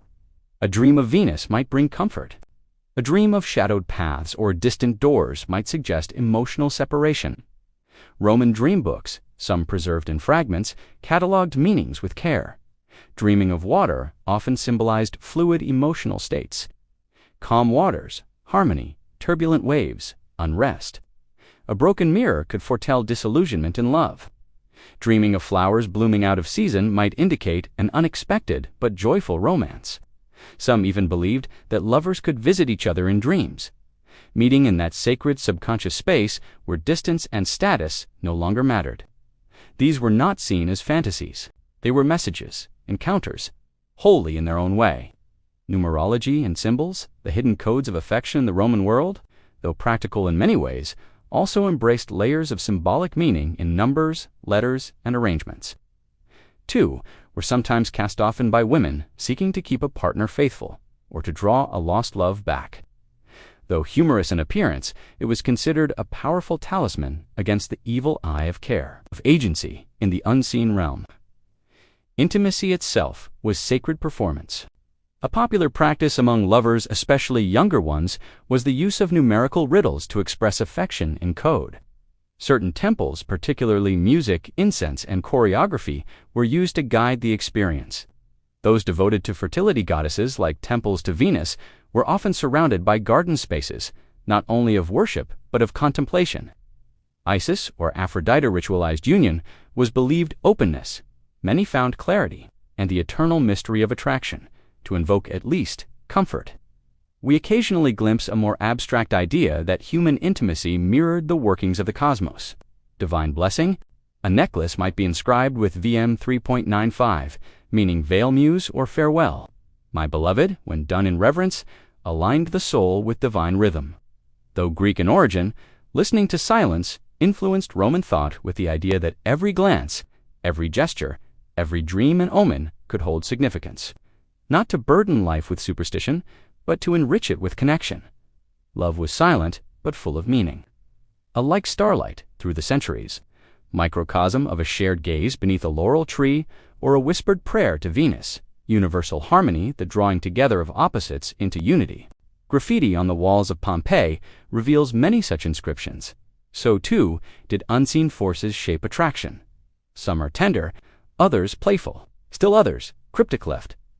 For a particular person to decode, the union was not personal. It was representative, merging of divine forces meant to renew fertility, ensure communal abundance, or reenact mythic stories. It was a world of private languages, of rings carved with riddles, still glowing, of hand gestures understood only by the initiated, but to offer. In this way, intimacy could be sacred even in secrecy. Taboos and talismans. Protection through the mystical. In a society where boundaries between sacred and secular often blurred, intimacy was also protected through magicore, what the Romans called magia. While not officially condoned, magical practices flourished, especially those concerning love and protection. Amulets were worn to ward off infertility, impotence, or emotional harm. One popular charm was the fashionama stylized phallus, often worn as a pendant or hung near doorways. Certain stones were prized for their associations with harmony or fidelity: garnet for passion, amethyst for calm, agate for balance, satyrs, and cupid placed with intention. But in the message it carried, love spells. These spells were usually written on lead tablets and buried or hidden near the bed. Though now viewed as superstition, in the Roman world they were acts of devotion. The temple bed, ritualized union, and divine witness in some religious contexts. Some scholars debate the extent of these practices, but inscriptions and literary accounts suggest that sacred unions, often symbolic, sometimes literal, took place between priestesses and select initiates. In these rites, clothing, the bed was a ritual space, not one of privacy, but of transformation. To participate was not to indulge, to act out the eternal dance between creation and renewal. It was a form of intimacy that transcended the self. The gardens of Venus, sanctuaries of sensual reflection across the Roman Empire, these gardens were carefully arranged. Flowing water to symbolize cleansing and fluidity. Myrtles and roses, her sacred plants. Statues of nymphs, visitors might walk these paths in quiet reflection. Couples came to pray, widows came to remember. Those uncertain of love might seek signs in the way petals fell or how a bird landed near a fountain. These were not places of loud devotion. They were sacred retreats designed to evoke softness, and in that gentle stillness, or the night and the numinous, intimacy as cosmic participation in Roman philosophical and mystical texts. Just as the stars moved in orbits, so too did human beings revolve around one another. Just as the moon influenced tides, writers like Plutarch, some believed that the act of union, that desire was not only natural, it was sacred alignment. To love another was to echo the great celestial dance. To touch was to harmonize. To surrender was to join the eternal pulse of creation itself. Closing reflection, reading the signs. As this part of our journey slows to its close, we return to the bench beneath the night sky. The stars above, the garden in ancient Rome. To believe that love could be written in the sky was to believe that our lives mattered, that our feelings were seen, that our longing was part of something greater. And whether in a coded letter, the Romans found meaning in their desire, not only in the moment, a message that still drifts quietly, painted walls and eternal whispers. How the Romans preserved the intimacy of the soul. Imagine yourself walking down a narrow corridor in a long-forgotten villa. The air is still. Your footsteps echo lightly along the worn stone floor. Dust hangs in shafts of filtered light, and the walls around you are alive with color muted now with age, but still speaking. Here, on these crumbling surfaces, the story of Roman intimacy continues. Not in flesh, not in voice, but in fresco, in painted gestures, in fragments of poetry. Walls were storytellers, in the silent faces of statues gazing beyond time. Venus rising from the sea, or satyrs chasing nymphs through painted groves. Others are more grounded, couples embracing, reclining in bed, or simply sharing a gaze, but modest homes. In Pompeii and Herculaneum, where time was halted by volcanic ash, we still see them paintings that reflect daily life, myth, nature, and often intimacy. In this final part of Segment 8, winding and rich in sensory detail, soft descent into the visual and the metaphysical, not only in the towering forms of emperors and warriors, but in smaller pieces domestic statues, funerary reliefs, and decorative carvings, where love was not just felt, a quiet, powerful image, two figures facing each other, hands clasped, eternally bound, but made visible. We explore how the Romans preserved their understanding of love, attended by winged cupids, but into its echo, desire and the sacred connection between bodies not only in temples or myths, but in art, in architecture, and in the practices that lingered long after passion faded.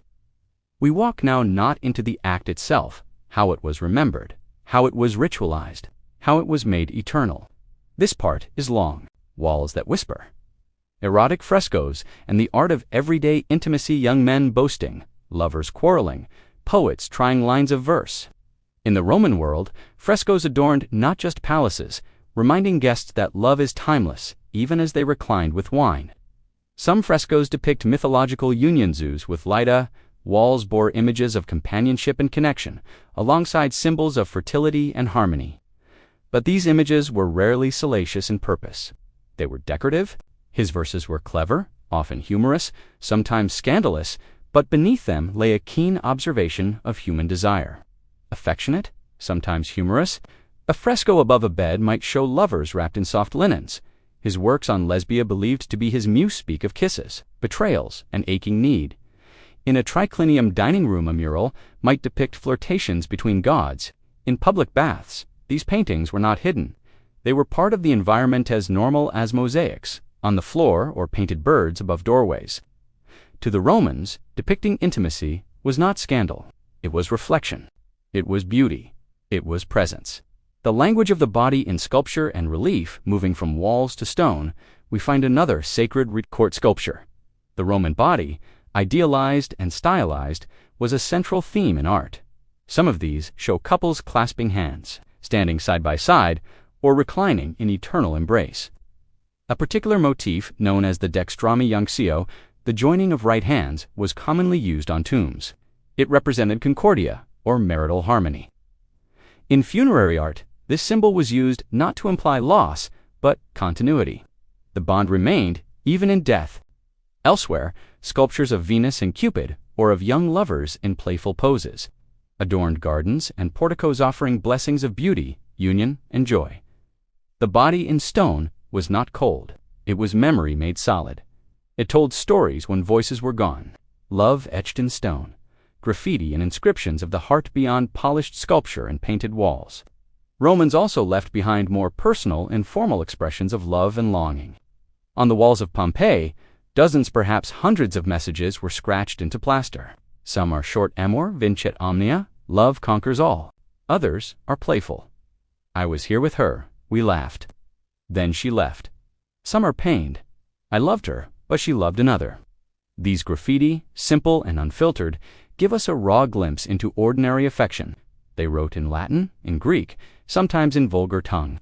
They wrote in taverns, in bathhouses, in atriums, and along narrow alleyways. Their words have survived because they were etched, not merely spoken. They turned fleeting emotion into something lasting. Even now, to millennia later, we hear them, not loud, but persistent. A whisper through stone, poets of passion, verse elegy, and the intimate imagination. No exploration of Roman sacred intimacy would be complete without the poets. They were the ones who captured feeling in form. Ovid, with his Amoris, taught the art of seduction. He wrote not just about conquest, but about vulnerability. I'd rather suffer your scorn than feel nothing at all. Catullus, another famous name, offered poems of burning love and bitter loss. Let us live in love, and not count the kisses. Tibullus and Propertius, elegists of gentler tone, wrote of longing, waiting, and idealized union. Their poetry was often exchanged in love letters, read at gatherings, or carved onto gifts. It was a form of intimate preservation, keeping feeling alive through language, and always there was reverence, not for the flesh alone, but for the heart's movement, for the pain of separation, for the sweetness of return. These poets gave Rome its soul, and their words still drift like dust motes in morning light. Love and legacy. Burial practices and eternal companionship in Roman burial traditions. Intimacy extended beyond death. Tombs were not simply for the body, they were for the relationship. Inscriptions on grave markers often mention not only the deceased's name and achievements, but their loved ones, husbands, wives, companions, even cherished servants. A typical epitaph might read, "To Claudia, my beloved wife. She walked with grace, spoke with kindness, and loved me truly." Some tombs were built as joint monuments to resting places, side by side, like beds turned to stone. Others displayed carvings of the couple in life. Sitting together, holding hands, eyes turned not to the viewer, but to each other. Romans believed the soul continued in memory, in name, in ritual. Families returned to tombs regularly, bringing offerings of wine, garlands, and food. They spoke to the dead as if still present. It was an intimate continuity, a way to keep love breathing, even beneath the earth. Spaces of reflection, private chapels, hidden corners, and silent offerings, in addition to public temples and home shrines. The Romans often created small, private spaces dedicated to personal rituals of love, remembrance, or gratitude. These might be modest alcoves in a garden, niches behind curtains, or shelves holding symbolic objects. A lock of hair in a glass vial, a figurine of Venus touched before sleep. A letter folded many times and placed beneath a lamp. These items were not museum pieces. They were active relics, part of a quiet, daily liturgy, gestures of affection, longing, and reverence performed without audience. In a world where religion, myth, and emotion intertwined, even solitude could be sacred. Even silence could be a form of prayer. The sacred, erotic, philosophical, and mystical reflections on desire. As we draw to the end of this segment, we linger a moment longer in the space where philosophy meets mysticism. Some Roman thinkers, drawing on older Greek traditions, believed that intimacy, at its highest, was a path to divine unity. The philosopher Plotinus, though technically part of the later Neoplatonist school, argued that all beauty points toward the one, a single, perfect source. To love the beauty of a body was not sin, but a step, a beginning. From that love, one could ascend to the love of the soul, from there to the love of truth, and finally to the love of the divine. In this model, physical union was not the end but the threshold, a metaphor, a mirror, something that, when honored, could lift the soul beyond its limits. To love well was to transcend. To touch rightly was to harmonize with eternity. It is a quiet thought, a final offering, the memory of love, the architecture of the soul as this part comes to rest. Imagine again the Roman villa, the frescoes faded, the walls cracked, the gardens overgrown. Time has passed, the people are gone, but something remains, a presence, a warmth, a story told in pigment and stone, in inscriptions and ashes, in poems half remembered and gestures frozen in marble. The Romans did not separate the sacred from the sensual. They wrapped their longing in mythology. They placed their love in gardens and temples. They whispered their desires into the stars and carved them into stone. And in doing so, they left behind not only history, but testament to the endurance of affection, to the beauty of fleeting moments, to the soul's need to remember, even when the body sleeps, even when the ages pass, even now in the hush of a modern night. Intimacy, power, and the social order. How control, status, and law shaped desire in ancient Rome. Bonds and boundaries. Gender. Stone columns rise like silent sentinels into the dusky air. The cobbled streets, so often bustling with sandals and voices, now lie quiet. In this stillness, one feels the weight of structure, not just of stone, but of order, on roles, on expectation, on the ways that gender, class, and law influenced the private lives of Romans, who they could love, how they could love, and what freedoms or limitations surrounded their most intimate experiences. Of the invisible lines that held Roman society together. This part of our journey will not focus on gods or gardens, but on people. As always, the tone is steady, reflective, and soft. We are not here to judge or condemn. In the deeply complicated way this affected the language of affection, some were specifically tasked with attending to the personal and bodily needs of their owners, bathing them, dressing them, even warming their beds on cold nights before withdrawing into the shadows. Only to observe, to understand. And yet they lived full lives. They loved, desired, grieved, and sometimes found forms of resistance within the roles they were assigned. These arrangements were often justified in Roman law as an extension of the owner's rights, just as one might use a table or a tool. So too could the body of a slave be used, and, through quiet examination, to honor the complex humanity behind the historical structure.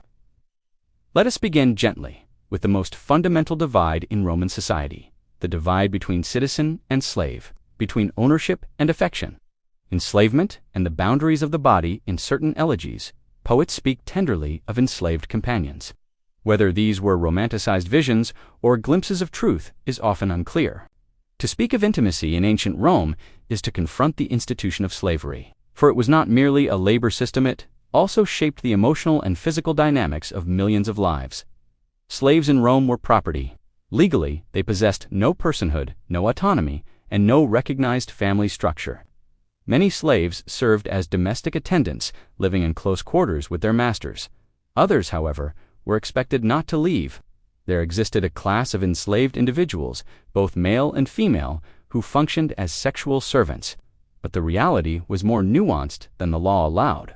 She was to be silent in public, devoted to her husband, and above all, faithful. Some owners formed bonds of genuine affection, however complex. Some pursued lovers discreetly. Others took part in the salon culture, debated philosophy, or engaged in politics behind the scenes. Others wielded their power cruelly. Occasionally, a master would free a favored slave, take them as a concubine, or even marry them in rare cases. Her husband's rights included legal separation, the forced return of dowry, and even in some periods her exile. A woman's chastity was linked to her family's honor, her husband's standing, and even the health of the Roman state. They passed down family heirlooms and whispered their own stories into the fabric of daily life. Roman literature sometimes reflects this blurry line between use and love, but was in fact riddled with rules. Penetrative roles were acceptable. Receptive roles, especially for adult men, were seen as shameful. But what is clear is this: intimacy was deeply entangled with power, and for many, desire was inseparable from the question of control. Free women, honor, and the architecture of virtue. Suetonius records such slanders against emperors. These were not casual jests, they were serious attacks on a man's dignity, his virtues. If slaves were denied agency, free women were granted a very particular kind of agency, circumscribed, conditional, and always shadowed by reputation. The ideal Roman woman, especially among the upper classes, was expected to embody pudicity, modesty, and moral discipline.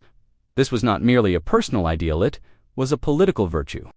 Poets praised the ideal wife as one who spun wool, stayed indoors, and guarded the hearth.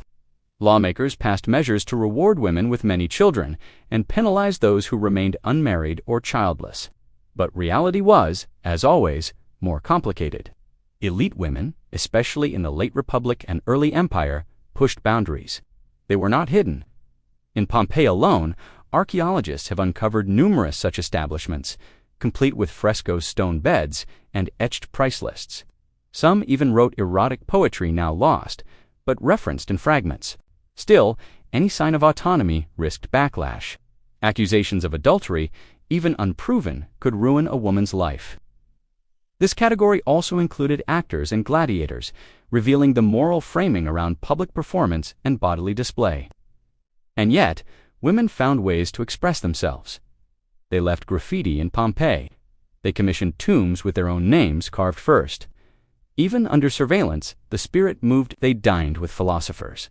They exchanged letters with senators. Men, masculinity, and the policing of desire. Roman men, particularly citizens, lived, within a complex code of masculinity, one that allowed, on the surface, for broad sexual freedom. A citizen male was expected to be dominant in all interactions, politically, socially, and sexually. Thus, a Roman citizen might legally engage in relations with women, male slaves, or prostitutes, so long as he retained the active position and did not violate the status of another citizen. These norms were so deeply embedded that accusations of passivity were considered political weapons. Cicero, for example, insulted rivals by claiming they had been used like women. Masculinity in Rome, then, was not merely about gender. It was about status, dominance, and public perception. But behind the rhetoric, there existed a more varied reality. A husband was legally obligated to report his wife's infidelity. Some men formed long-term partnerships with freedmen or companions of the same sex. That property passed to rightful heirs. That women remained within the boundaries of male authority. Some transgressed the codes, quietly or openly.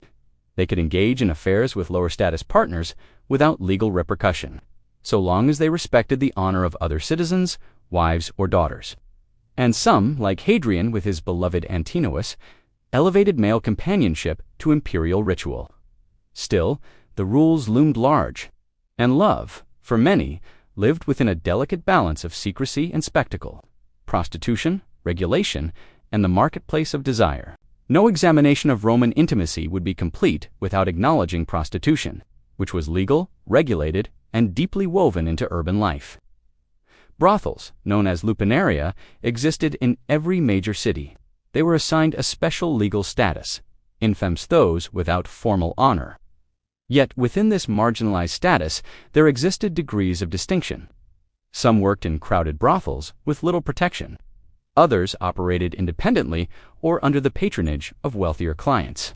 Though not legally married, many formed enduring bonds, called contubernio domestic partnerships, acknowledged within their communities. Vows were spoken. Courtesans, known as meretrices honestae, could be educated, well-dressed, and socially influential. Still, they remained legally outside the sphere of anesthesis. Others simply lived quietly, away from the capital's gaze. The marketplace of desire was vast, and its rules complex. But even here, in transactional spaces, affection sometimes bloomed. Stories abound of patrons falling in love with their companions, of arrangements becoming relationships, of gifts exchanged not for service, but for sentiment. In the shadows of law, love found its way. Adultery, punishment, and the fragile line of legitimacy. Adultery in ancient Rome was not merely a personal betrayal, it was a legal offense, especially for women. Under the Lex Julia de Adulterius Coruscendis, introduced by Augustus, adultery became a crime. Punishments varied: exile, property confiscation, public disgrace. The male lover could face harsh penalties as well, unless he held particular immunity or fled. This law, like many in Rome, was less about morality and more about control. It ensured that lineage remained clear. Men, of course, were not equally bound, but the public eye watched keenly, and scandal could be political death. In this climate, privacy was fragile, trust was precious, and even within marriages, intimacy was often governed by external pressure, resistance, subversion, and quiet acts of autonomy. Amidst these rules, these layers of expectation, surveillance, and hierarchy, there existed resistance, subtle, persistent, human. Some enslaved individuals found ways to choose their partners within the confines of servitude. Some masters respected these unions, others did not. But within the slave quarters, ceremonies were held. Among free women, subversion often came through education, art, or clandestine relationships. Among men, those who loved differently than the law sometimes found refuge in poetry, myth, or ritual. In every corner of Rome, people found ways to reclaim intimacy from structure, to carve out moments of tenderness, to choose even when the choices were narrow, the silent balance of power and affection. As we come to the end of this first part of Segment 9, let us return to that quiet street in the Forum. The lamps are lit now, the shadows long. The grand facades still stand, but they are empty of voices. The laws remain written, but the lives beneath them have faded. And yet, their complexity echoes still. The Romans lived under rules many harsh, many unjust, but within those walls, they still found ways to feel, to connect, to reach across lines of class, gender, and ownership. Their love was not always free, but it was real. And in the spaces between power and passion, something enduring flickered. A gesture, a word, a look, moments that outlived the marble.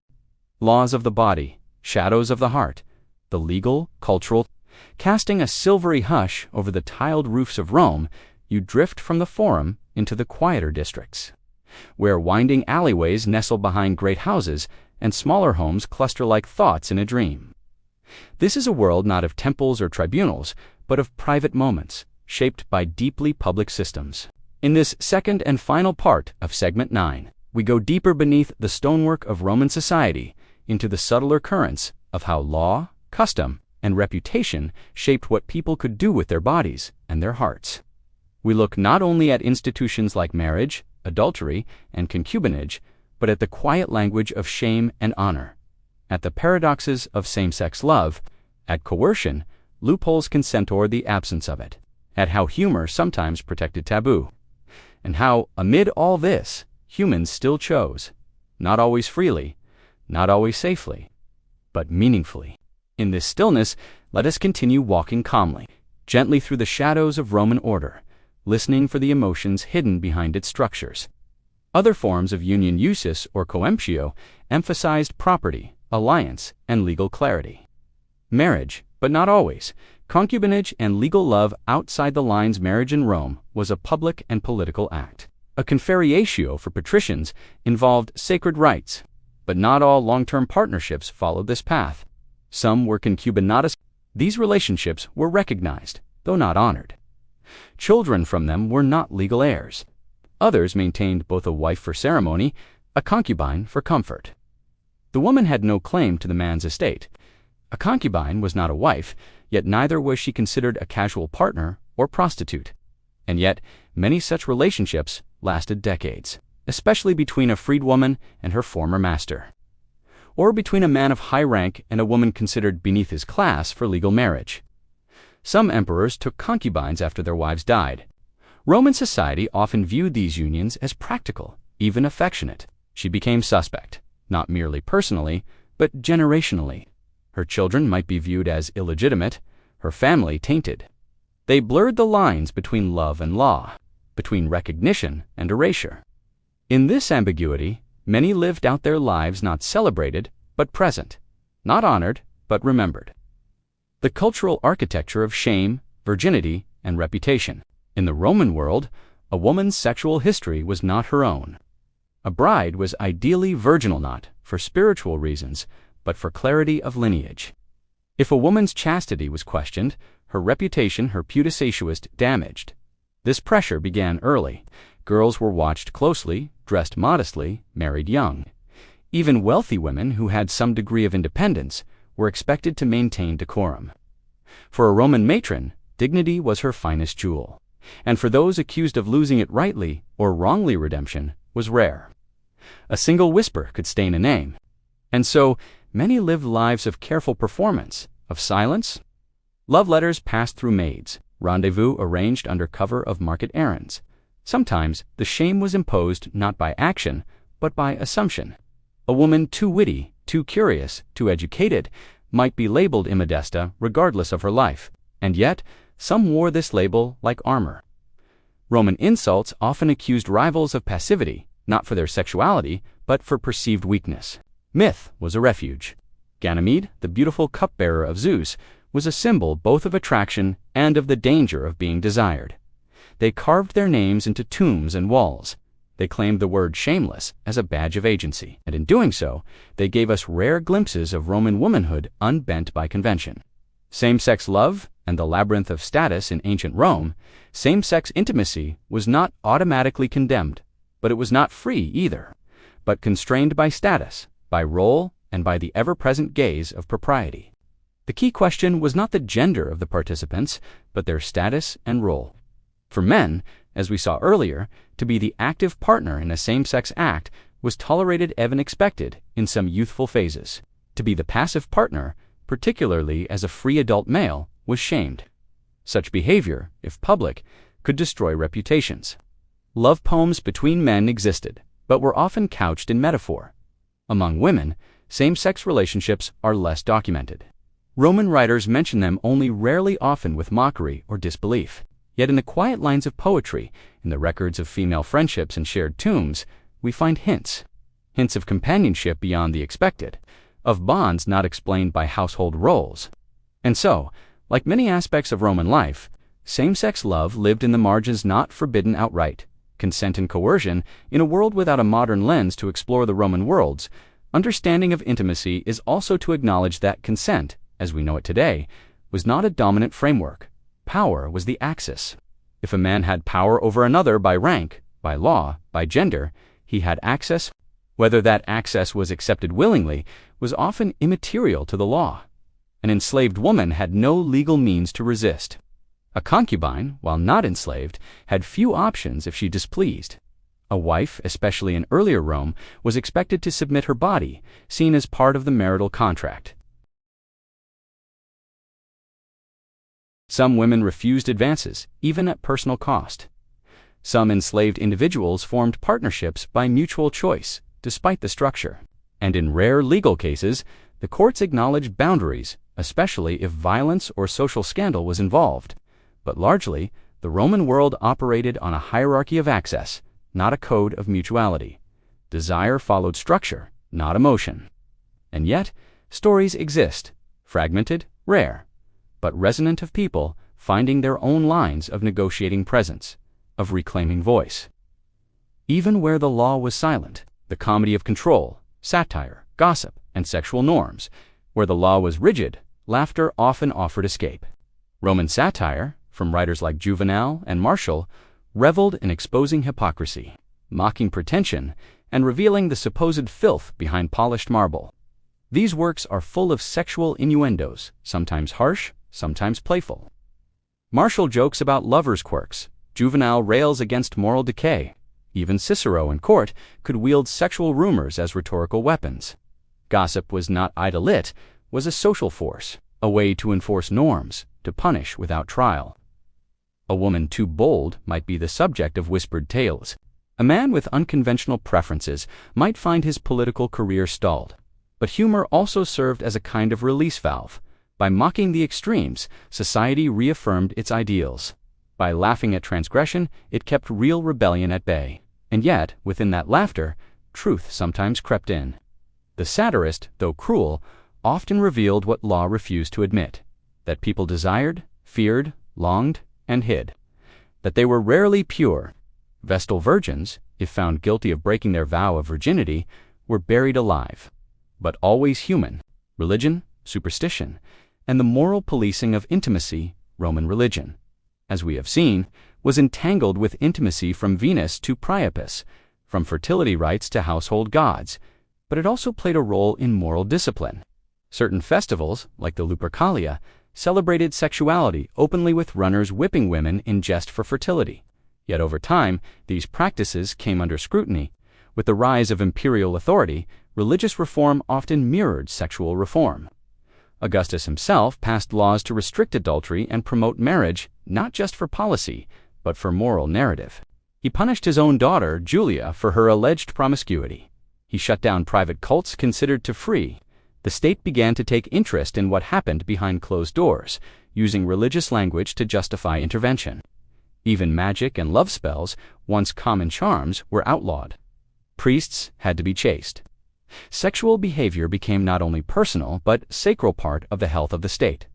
A woman's body was not just hers, it was a vessel of legacy, a symbol of order, a field of scrutiny, gentle rebellion, autonomy in the cracks of the system. Yet for all this control, this surveillance, this ritualized shame, people found ways to reclaim themselves. A wife, though constrained, might choose affection within her marriage, or find quiet connection beyond it. A concubine might negotiate favor, security, even education for her children. An enslaved person might form bonds, resist dehumanization, tell stories, pass on names. A poet might write forbidden verses. A mother might teach her daughter discretion and courage. A lover might choose care over conquest. In the smallest acts, writing a love line in a wall, tucking a keepsake beneath a mattress. Touching a shoulder instead of commanding a Tromans exercised a kind of soft defiance. The system was vast, but not total. The heart, while battered, still spoke. The law cannot govern longing, and so we return, at last, to the quiet night streets of Rome. The lamps have burned low, the city sleeps, but behind every door, within every insula and domus, stories still unfold. The Roman world tried to structure desire, to channel it through law, to confine it to marriage, to measure it by class. But longing, like water, finds its cracks. It flows under walls, it pools in hidden corners. It waits in the hollow of a statue's hand, in the line of a poem, in the weight of a sigh. The law may define access, but it cannot define affection. It cannot silence every whisper, nor prevent the soul from remembering its own shape. And in that, we see the most enduring truth, even under empire, even beneath hierarchy. The spectacle of power, intimacy, image, and the elite in ancient Rome. Behind the curtains of empire, love, legacy, and performance in the lives of Rome's powerful. Imagine now that the narrow stone streets of the city open into something grander. The hush of the insolent apartment blocks where ordinary Romans lived gives way to the marble silence of a villa perched on a gentle hill overlooking the Tiber. Here, power is not merely spoken. It is carved, polished, paraded. Those who lived not only with privilege, but under the unrelenting gaze of the Republic, and later the Empire. This is the domain of Rome's elitists, senators, generals, aristocratic families, and emperors.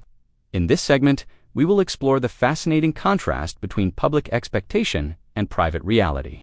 We will look at how Rome's upper classes, especially its most visible and powerful figures, navigated the same intimate questions of desire, affection, and identity. But under a lens far more magnified, their choices shaped laws, ignited scandals, inspired art, and, at times, toppled dynasties. We begin, gently, behind the doors of the elite Roman household, where every gesture could echo into politics. A home that spoke. The Roman domus as a stage in the world of Rome's upper class. The home was not merely a private refuge, was an extension of one's public image. The elite domus was arranged not only for living, but for display. Visitors, whether clients, fellow nobles, or emissaries, entered through the atrium, a central hall, designed to impress. Children were often raised by wet nurses and tutors, their education managed by household slaves. The walls were often decorated with frescoes, some mythological, others erotic or symbolic. These images, though personal, were chosen carefully. They reflected taste, erudition, status. Rooms closer to the back of the house, the cubicula, were more private. These small, sometimes windowless chambers served as bedrooms. But even here, intimacy was shaped by ritual and role. A general might offer his own daughter's hand in exchange for military command. Their primary duties were to bear children and to enhance their husband's social standing. A wife might share the master's bed, or she might not. Even the act of retiring to one's chamber could be witnessed by attendants. Privacy was limited. Even affection was sometimes observed. Marriages made for empire, political pairings, and public expectations. She was praised as the perfect Roman matron, dignified, loyal, discreet. But whispers swirled. Some accused her of manipulating succession, of poisoning rivals. Her reputation may have been exaggerated, but the damage to her legacy was enduring. Among Rome's elite, marriage was seldom about love. It was about alliances. A senator might wed the daughter of another powerful family to secure votes or property. Wives were expected to be elegant, modest, and fertile. And yet affection was not absent. Some couples found warmth within these unions, others did not. But always the marriage itself was under scrutiny. An emperor's wife, especially, could elevate or ruin his reputation. Take Livia Drusilla, wife of Augustus, interpreted, feared, and imitated. He was challenging Roman norms and perhaps mocking them. Love was a mirror. Or Messalina, wife of Claudius, portrayed by historians as promiscuous, unstable, dangerous. Elite women were often judged by rumor, not reality. Through motherhood, through whispered counsel. And men, matrons, even those of elite status, were not allowed to vote, hold office. She arranged alliances. Some feared it, others admired it. Still others claimed it led to her death-ordered mother of the Gracchi, who was remembered as the model Roman matron, graceful, intelligent, endlessly dignified. Perhaps by the very son she helped make emperor, managed court intrigues, and even appeared on coins of rarity for women or command armies, who raised armies in support of her husband, Mark Antony, possibly for writing about adultery, or perhaps for witnessing something he should not have seen in the palace. And masters of the household, but firmly. They were often allowed indulgences as long as they maintained the appearance of control. Love elegies, some intimate, some playful, were written and recited in elite circles, who shocked Roman society with his open relationships with men, his eccentric rituals, and his defiance of tradition. The emperor as symbol. When a man's body became the states for the emperor, intimacy was no longer personal. It was symbolic. Love or lust crossed into scandal. Every relationship, every marriage, lover, heir, was political. It sent a message. We see the fusion of affection, ambition. Some stories were likely exaggerated satire veiled as history, but they reflect the anxiety Rome felt when we delve deeper, not into Rome as spectacle, but into the quiet rooms behind it. The hour is late. A warm breeze stirs faintly through the open courtyard. The torches are low, flickering in alcoves, casting long shadows of columns and statues. Loneliness, but for dynasty myth and duty of succession complex web of sometimes the deepest defiance was a gentle refusal to love in the way one was told. 2. Inheritance, but for continuity. By many accounts, intelligent and witty, chafed against these arrangements. She was accused of adultery, exiled by her own father, and condemned to live out her days in isolation. A womb, a name, a symbol of stability. And the noble and patient wife of Mark Antony. When Antony left her for Cleopatra, the scandal was not merely romantic hit, was geopolitical. Octavia had done nothing wrong. She was loyal, quiet, the perfect Roman matron, emotional wife of Hadrian, and Cleopatra, but much is said of her silence. With her wealth, allure, and foreign mystique, apathy, or acceptance are lost. Appended the model, sometimes marrying for political convenience, sometimes elevating reluctant sons or cruel favorites. For instance, was adopted by Trajan allegedly on the empress's urging, and possibly posthumously, with dubious signatures and whispered maneuvering. Attended ceremonies in piety, in discipline. In turn, adopted Marcus Aurelius, creating a long chain of fathers and sons, not by affection, but by symbol. His young male companions stepfathers, and the theater of adoption, whose death in the Nile, the weight of performance, never vanished.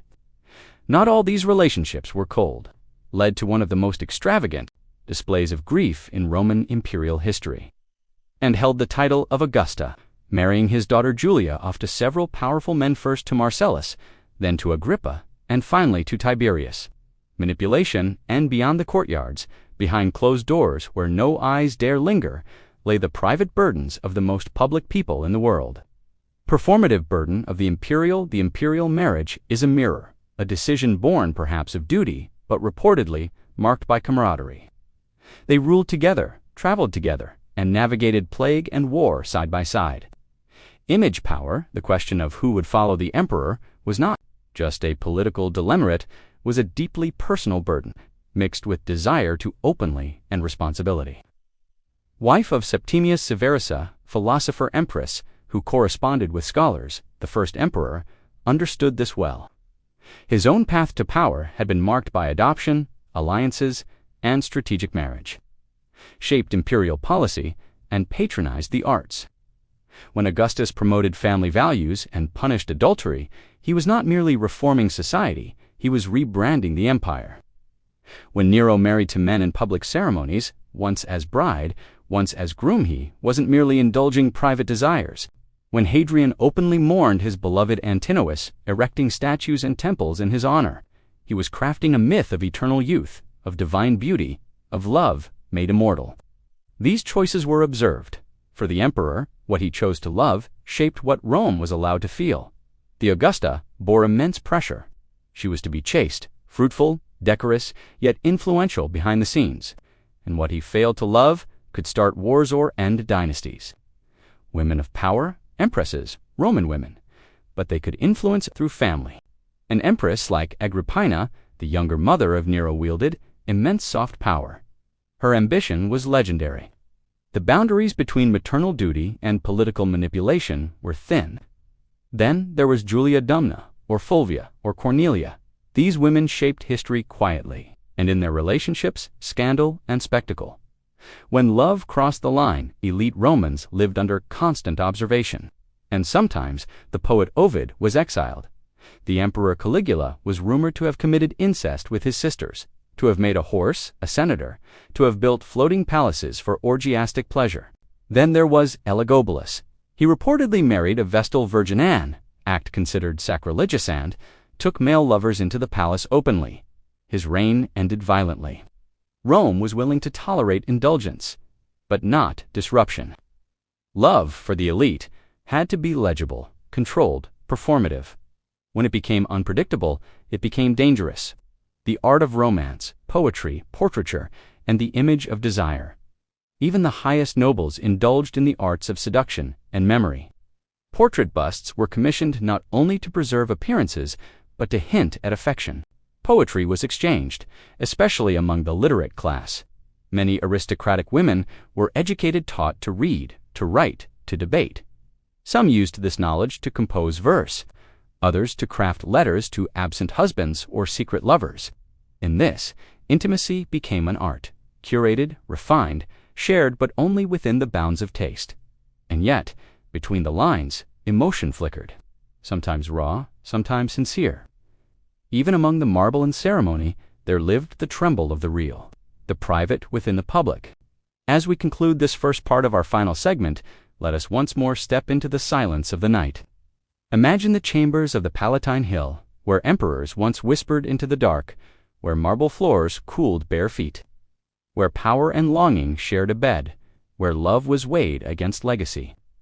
In elite Rome, intimacy was never free from the eye. But even under scrutiny, even in gold and stone, people still reached for one another, still hoped, still held.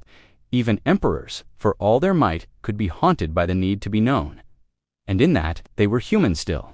Love and legacy beneath the laurel, succession, silence, and the emotional toll of power. You find yourself once more walking along the mosaic corridors of the Palatine Hill, that seat of empire where domed ceilings held whispers and polished marble floors bore the weight of sandals and secrets. In this second part of our final segment, we will explore the what it meant to be married for Rome, not for affection. How men and women alike struggled under the weight of image, and how, let us begin. The cost of an heir succession, as romance and strategy in imperial Rome. Augustus, he tried to create his own line. Each pairing was intended not for love, but none went as planned. Julia, whether the accusations were true or political, is unclear. What is clear is that the body of a daughter became the battlefield for imperial legacy, and Augustus was not the last. Almost every emperor after him grappled with the question of successions, sometimes adopting promising generals. The line between love and legacy was not just blurred, it was weaponized. When the imperial couple was expected to model virtue whether or not they felt it, the wife of the emperor, but her status was never secure. Take Octavia, But Rome favored spectacle. Octavia faded into the background. Cleopatra was paraded as a threat. Antony died by his own hand, and the world was reminded that, in imperial Rome, emotion was only valuable if it served a narrative. Or consider Sabina. Little is recorded of her personality. She traveled with the emperor, but Hadrian's emotional life revolved around Antinous. Sabina's own feelings, whether of jealousy, but her presence remained necessary, a still figure in the frame. Sons, in a world where imperial bloodlines could not be trusted or where sons proved unworthier, leaned on adoption. But this too was a kind of performance. Hadrian, Antoninus Pius, and yet Marcus Aurelius adopted Lucius Verus as co-emperor. Still, a son, biological or adopted, had to become the heir, not just in name, but in posture, in virtue. Any sign of weakness or excess could lead to downfall. Just ask Commodus, son of Marcus Aurelius, whose erratic rule shattered the image of Stoic succession and ushered in an era of turmoil. To be a Roman prince was to be adored, trained, feared, and sometimes disposed of. The gendered gaze empresses under scrutiny for noblewomen, especially those close to the imperial household. Every gesture could be scrutinized. Dresses were statements too fine, and one was vain; too plain, and one lacked dignity; too present, and she was meddling; too absent, and she was cold. Some empresses leaned into this theater. Domitia Longina, wife of Domitian, was portrayed as haughty and manipulative, yet fiercely loyal. Platina, wife of Trajan, was praised for her virtue. But some whispered she orchestrated Hadrian's adoption for her own influence. Others, like Lucilla, daughter of Marcus Aurelius, were implicated in conspiracies, exiled, and executed victims of politics cloaked in accusations of immorality. To be a woman at the pinnacle of Roman society was to live in a house of mirrors. Your beauty, your fertility, your silence, or your speech each could be turned against you. And yet, some found quiet ways to shape the world, through letters, through temples, through mentorship of heirs, and sometimes by simply surviving. Love as rumor, scandal, truth, and the unknowable in elite Roman society. Love was often filtered through gossip. Historians like Suetonius, Tacitus, and Cassius Dio reported on affairs, seductions, scandals, but their accounts were often colored by agenda. Was Caligula truly mad or a victim of political defamation? Did Messalina really compete in contests of promiscuity, or was she simply too visible? Was Nero's marriage to Sporison, enslaved boy whom he allegedly had castrated and presented as a bride, an act of grief, madness, or symbolism? We cannot know. But the very persistence of these stories shows how intimacy was politicized. To love wrongly, excessively, or ambiguously was to risk not only reputation, but memory. The line between historical fact and dramatic fiction was often erased. What mattered was not the truth, but the narrative that endured. Inheritance and estrangement. Love among the wills at the end of life. The Roman elite left behind more than tombs. They left wills, often publicized, often controversial. A son might be disinherited for perceived disobedience. A concubine might receive a generous sum, sparking outrage among legitimate heirs. A trusted freedman might be elevated, named as executor, protector, or even spiritual heir.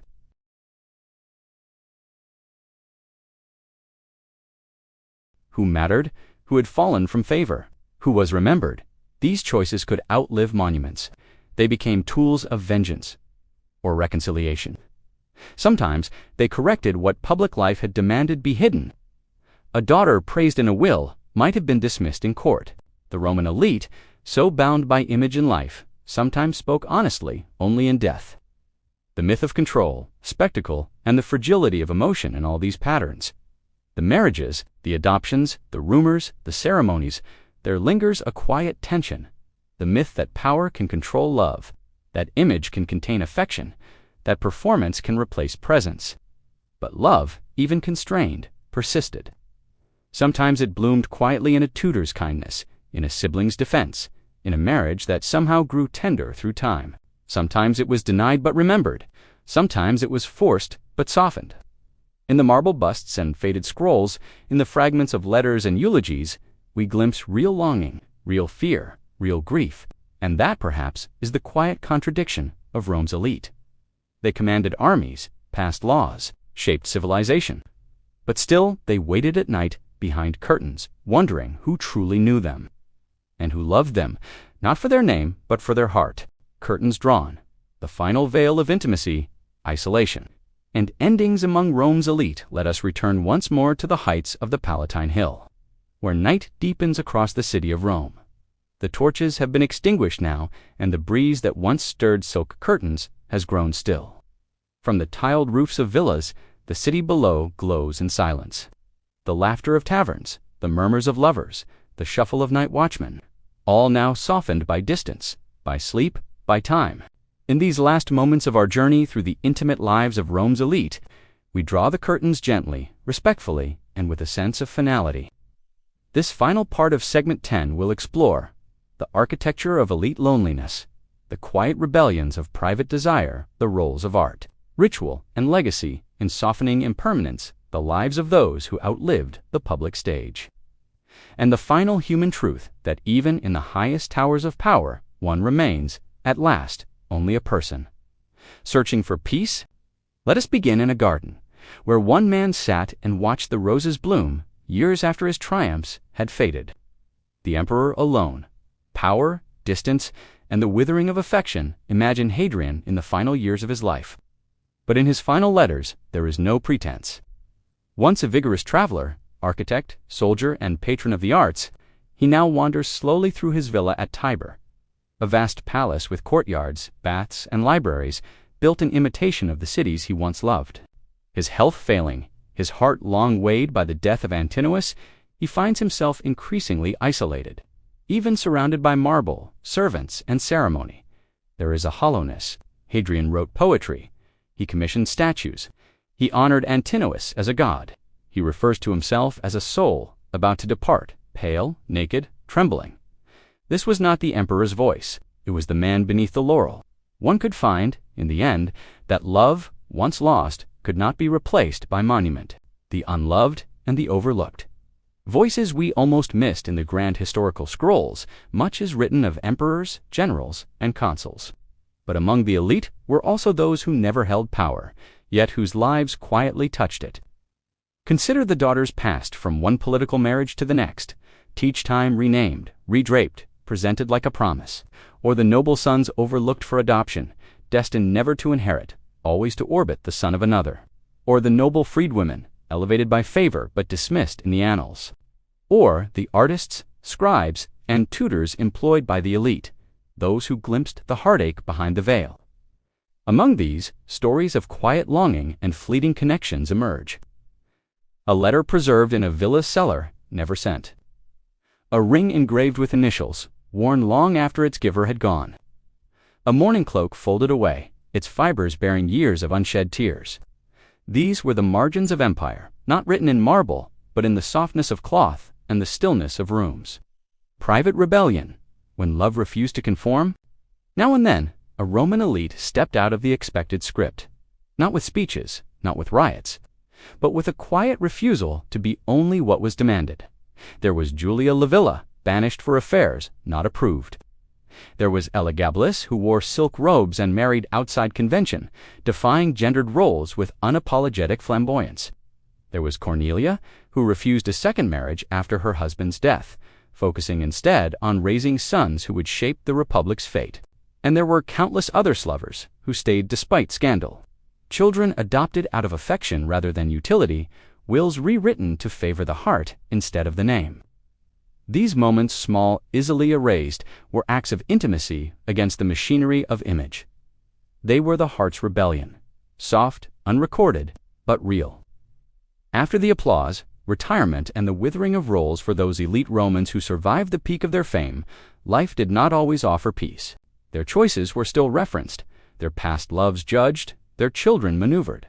Some retreated to country villas, others to philosophy. Still others faded into the shadows of the next generation's ambitions. But rarely did they find anonymity.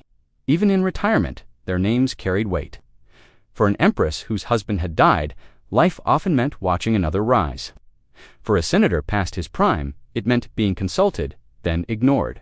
And for many, it meant living among statues of themselves, frozen in youthful triumph, while the real person aged in quiet. In this, there is a particular kind of melancholy, the awareness that the world remembers you in gold. While you live now in linen, slower, smaller, lonelier, but also, for some, a peace, the freedom to love more privately, to walk through gardens unnoticed, to write without an audience, the gardens of grief, ritual, memory, and the softening of lost grief. For the Roman elite was both personal and political. They mourned not only for those they loved, but in ways that others had to witness. Public funerals, eulogies, temples built for remembrance, but behind the spectacle there remained private practices, altars in bedrooms, locks of hair in pendants, portraits kept in hidden chambers. Even emperors cried, though rarely in public. Marcus Aurelius, for all his stoicism, likely wept in silence for his wife, Faustina. Domitian, often portrayed as cruel, is said to have grieved deeply for his niece, Julia. These moments did not make history, but they made humans of legends, and in that lies the most intimate truth, that love, once lost, reshapes us, even those who rule. Art as affection, portraits, poems, and private myths. In an age without cameras or recordings, art was how memory endured. Elite Romans commissioned busts not only of themselves, but of those they cherished. A lover's smile captured in marble, a spouse's eyes rendered in mosaic tiles, a child's small hand forever outstretched in sculpture. These works were not just decoration, they were tokens of presence. Even the emperors, for all their grandeur, kept images of those they had loved, sometimes in public galleries, sometimes in private rooms where no visitor was allowed. Poetry, too, played a role. Ovid's verses, often flirty, carried real longing. Martial's epigrams, brief and biting, sometimes opened windows into sincere regret. Even the dry legal documents of estate and dowry could, on occasion, hide affectionate choices, lines amended to reflect trust, phrasing softened to show care. The elite, for all their detachment, often used art as an emotional language safer than speech, more enduring than touch. The final room, death, memory, and the hope of being known in the end. The villas emptied. The names were carved in stone. The heirs stepped forward, but the people faded. And yet, for many of Rome's elite, the greatest fear was not death but forgetting. This is why tombs were so elaborate, why inscriptions were so careful, why family trees were manicured like hedges. But true remembrance rarely follows design. It lives in the heart of a servant who tells a story long after, in a lost letter that outlives fire, in the whisper of a statue's name by a pilgrim centuries later. The elite may have tried to control their legacies, but ultimately, intimacy lives in echoes. The final will has been read. The laurel has been hung. So now, as we conclude this final part, return once more to the soft silence of the villa. The gardens are still, the coals in the brazier have dimmed, the scribe has laid down their stylus. Somewhere, a small cat slips along the columned portico, unbothered by history. And you are here, bearing witness not to battles, not to decrees, but to the quiet ache of the powerful, to the way they longed, to the way they tried, again and again, to be more than symbols. And in that effort, they were never far from us. In their solitude, in their hope, in their aching desire to be loved and remembered. They were human, still.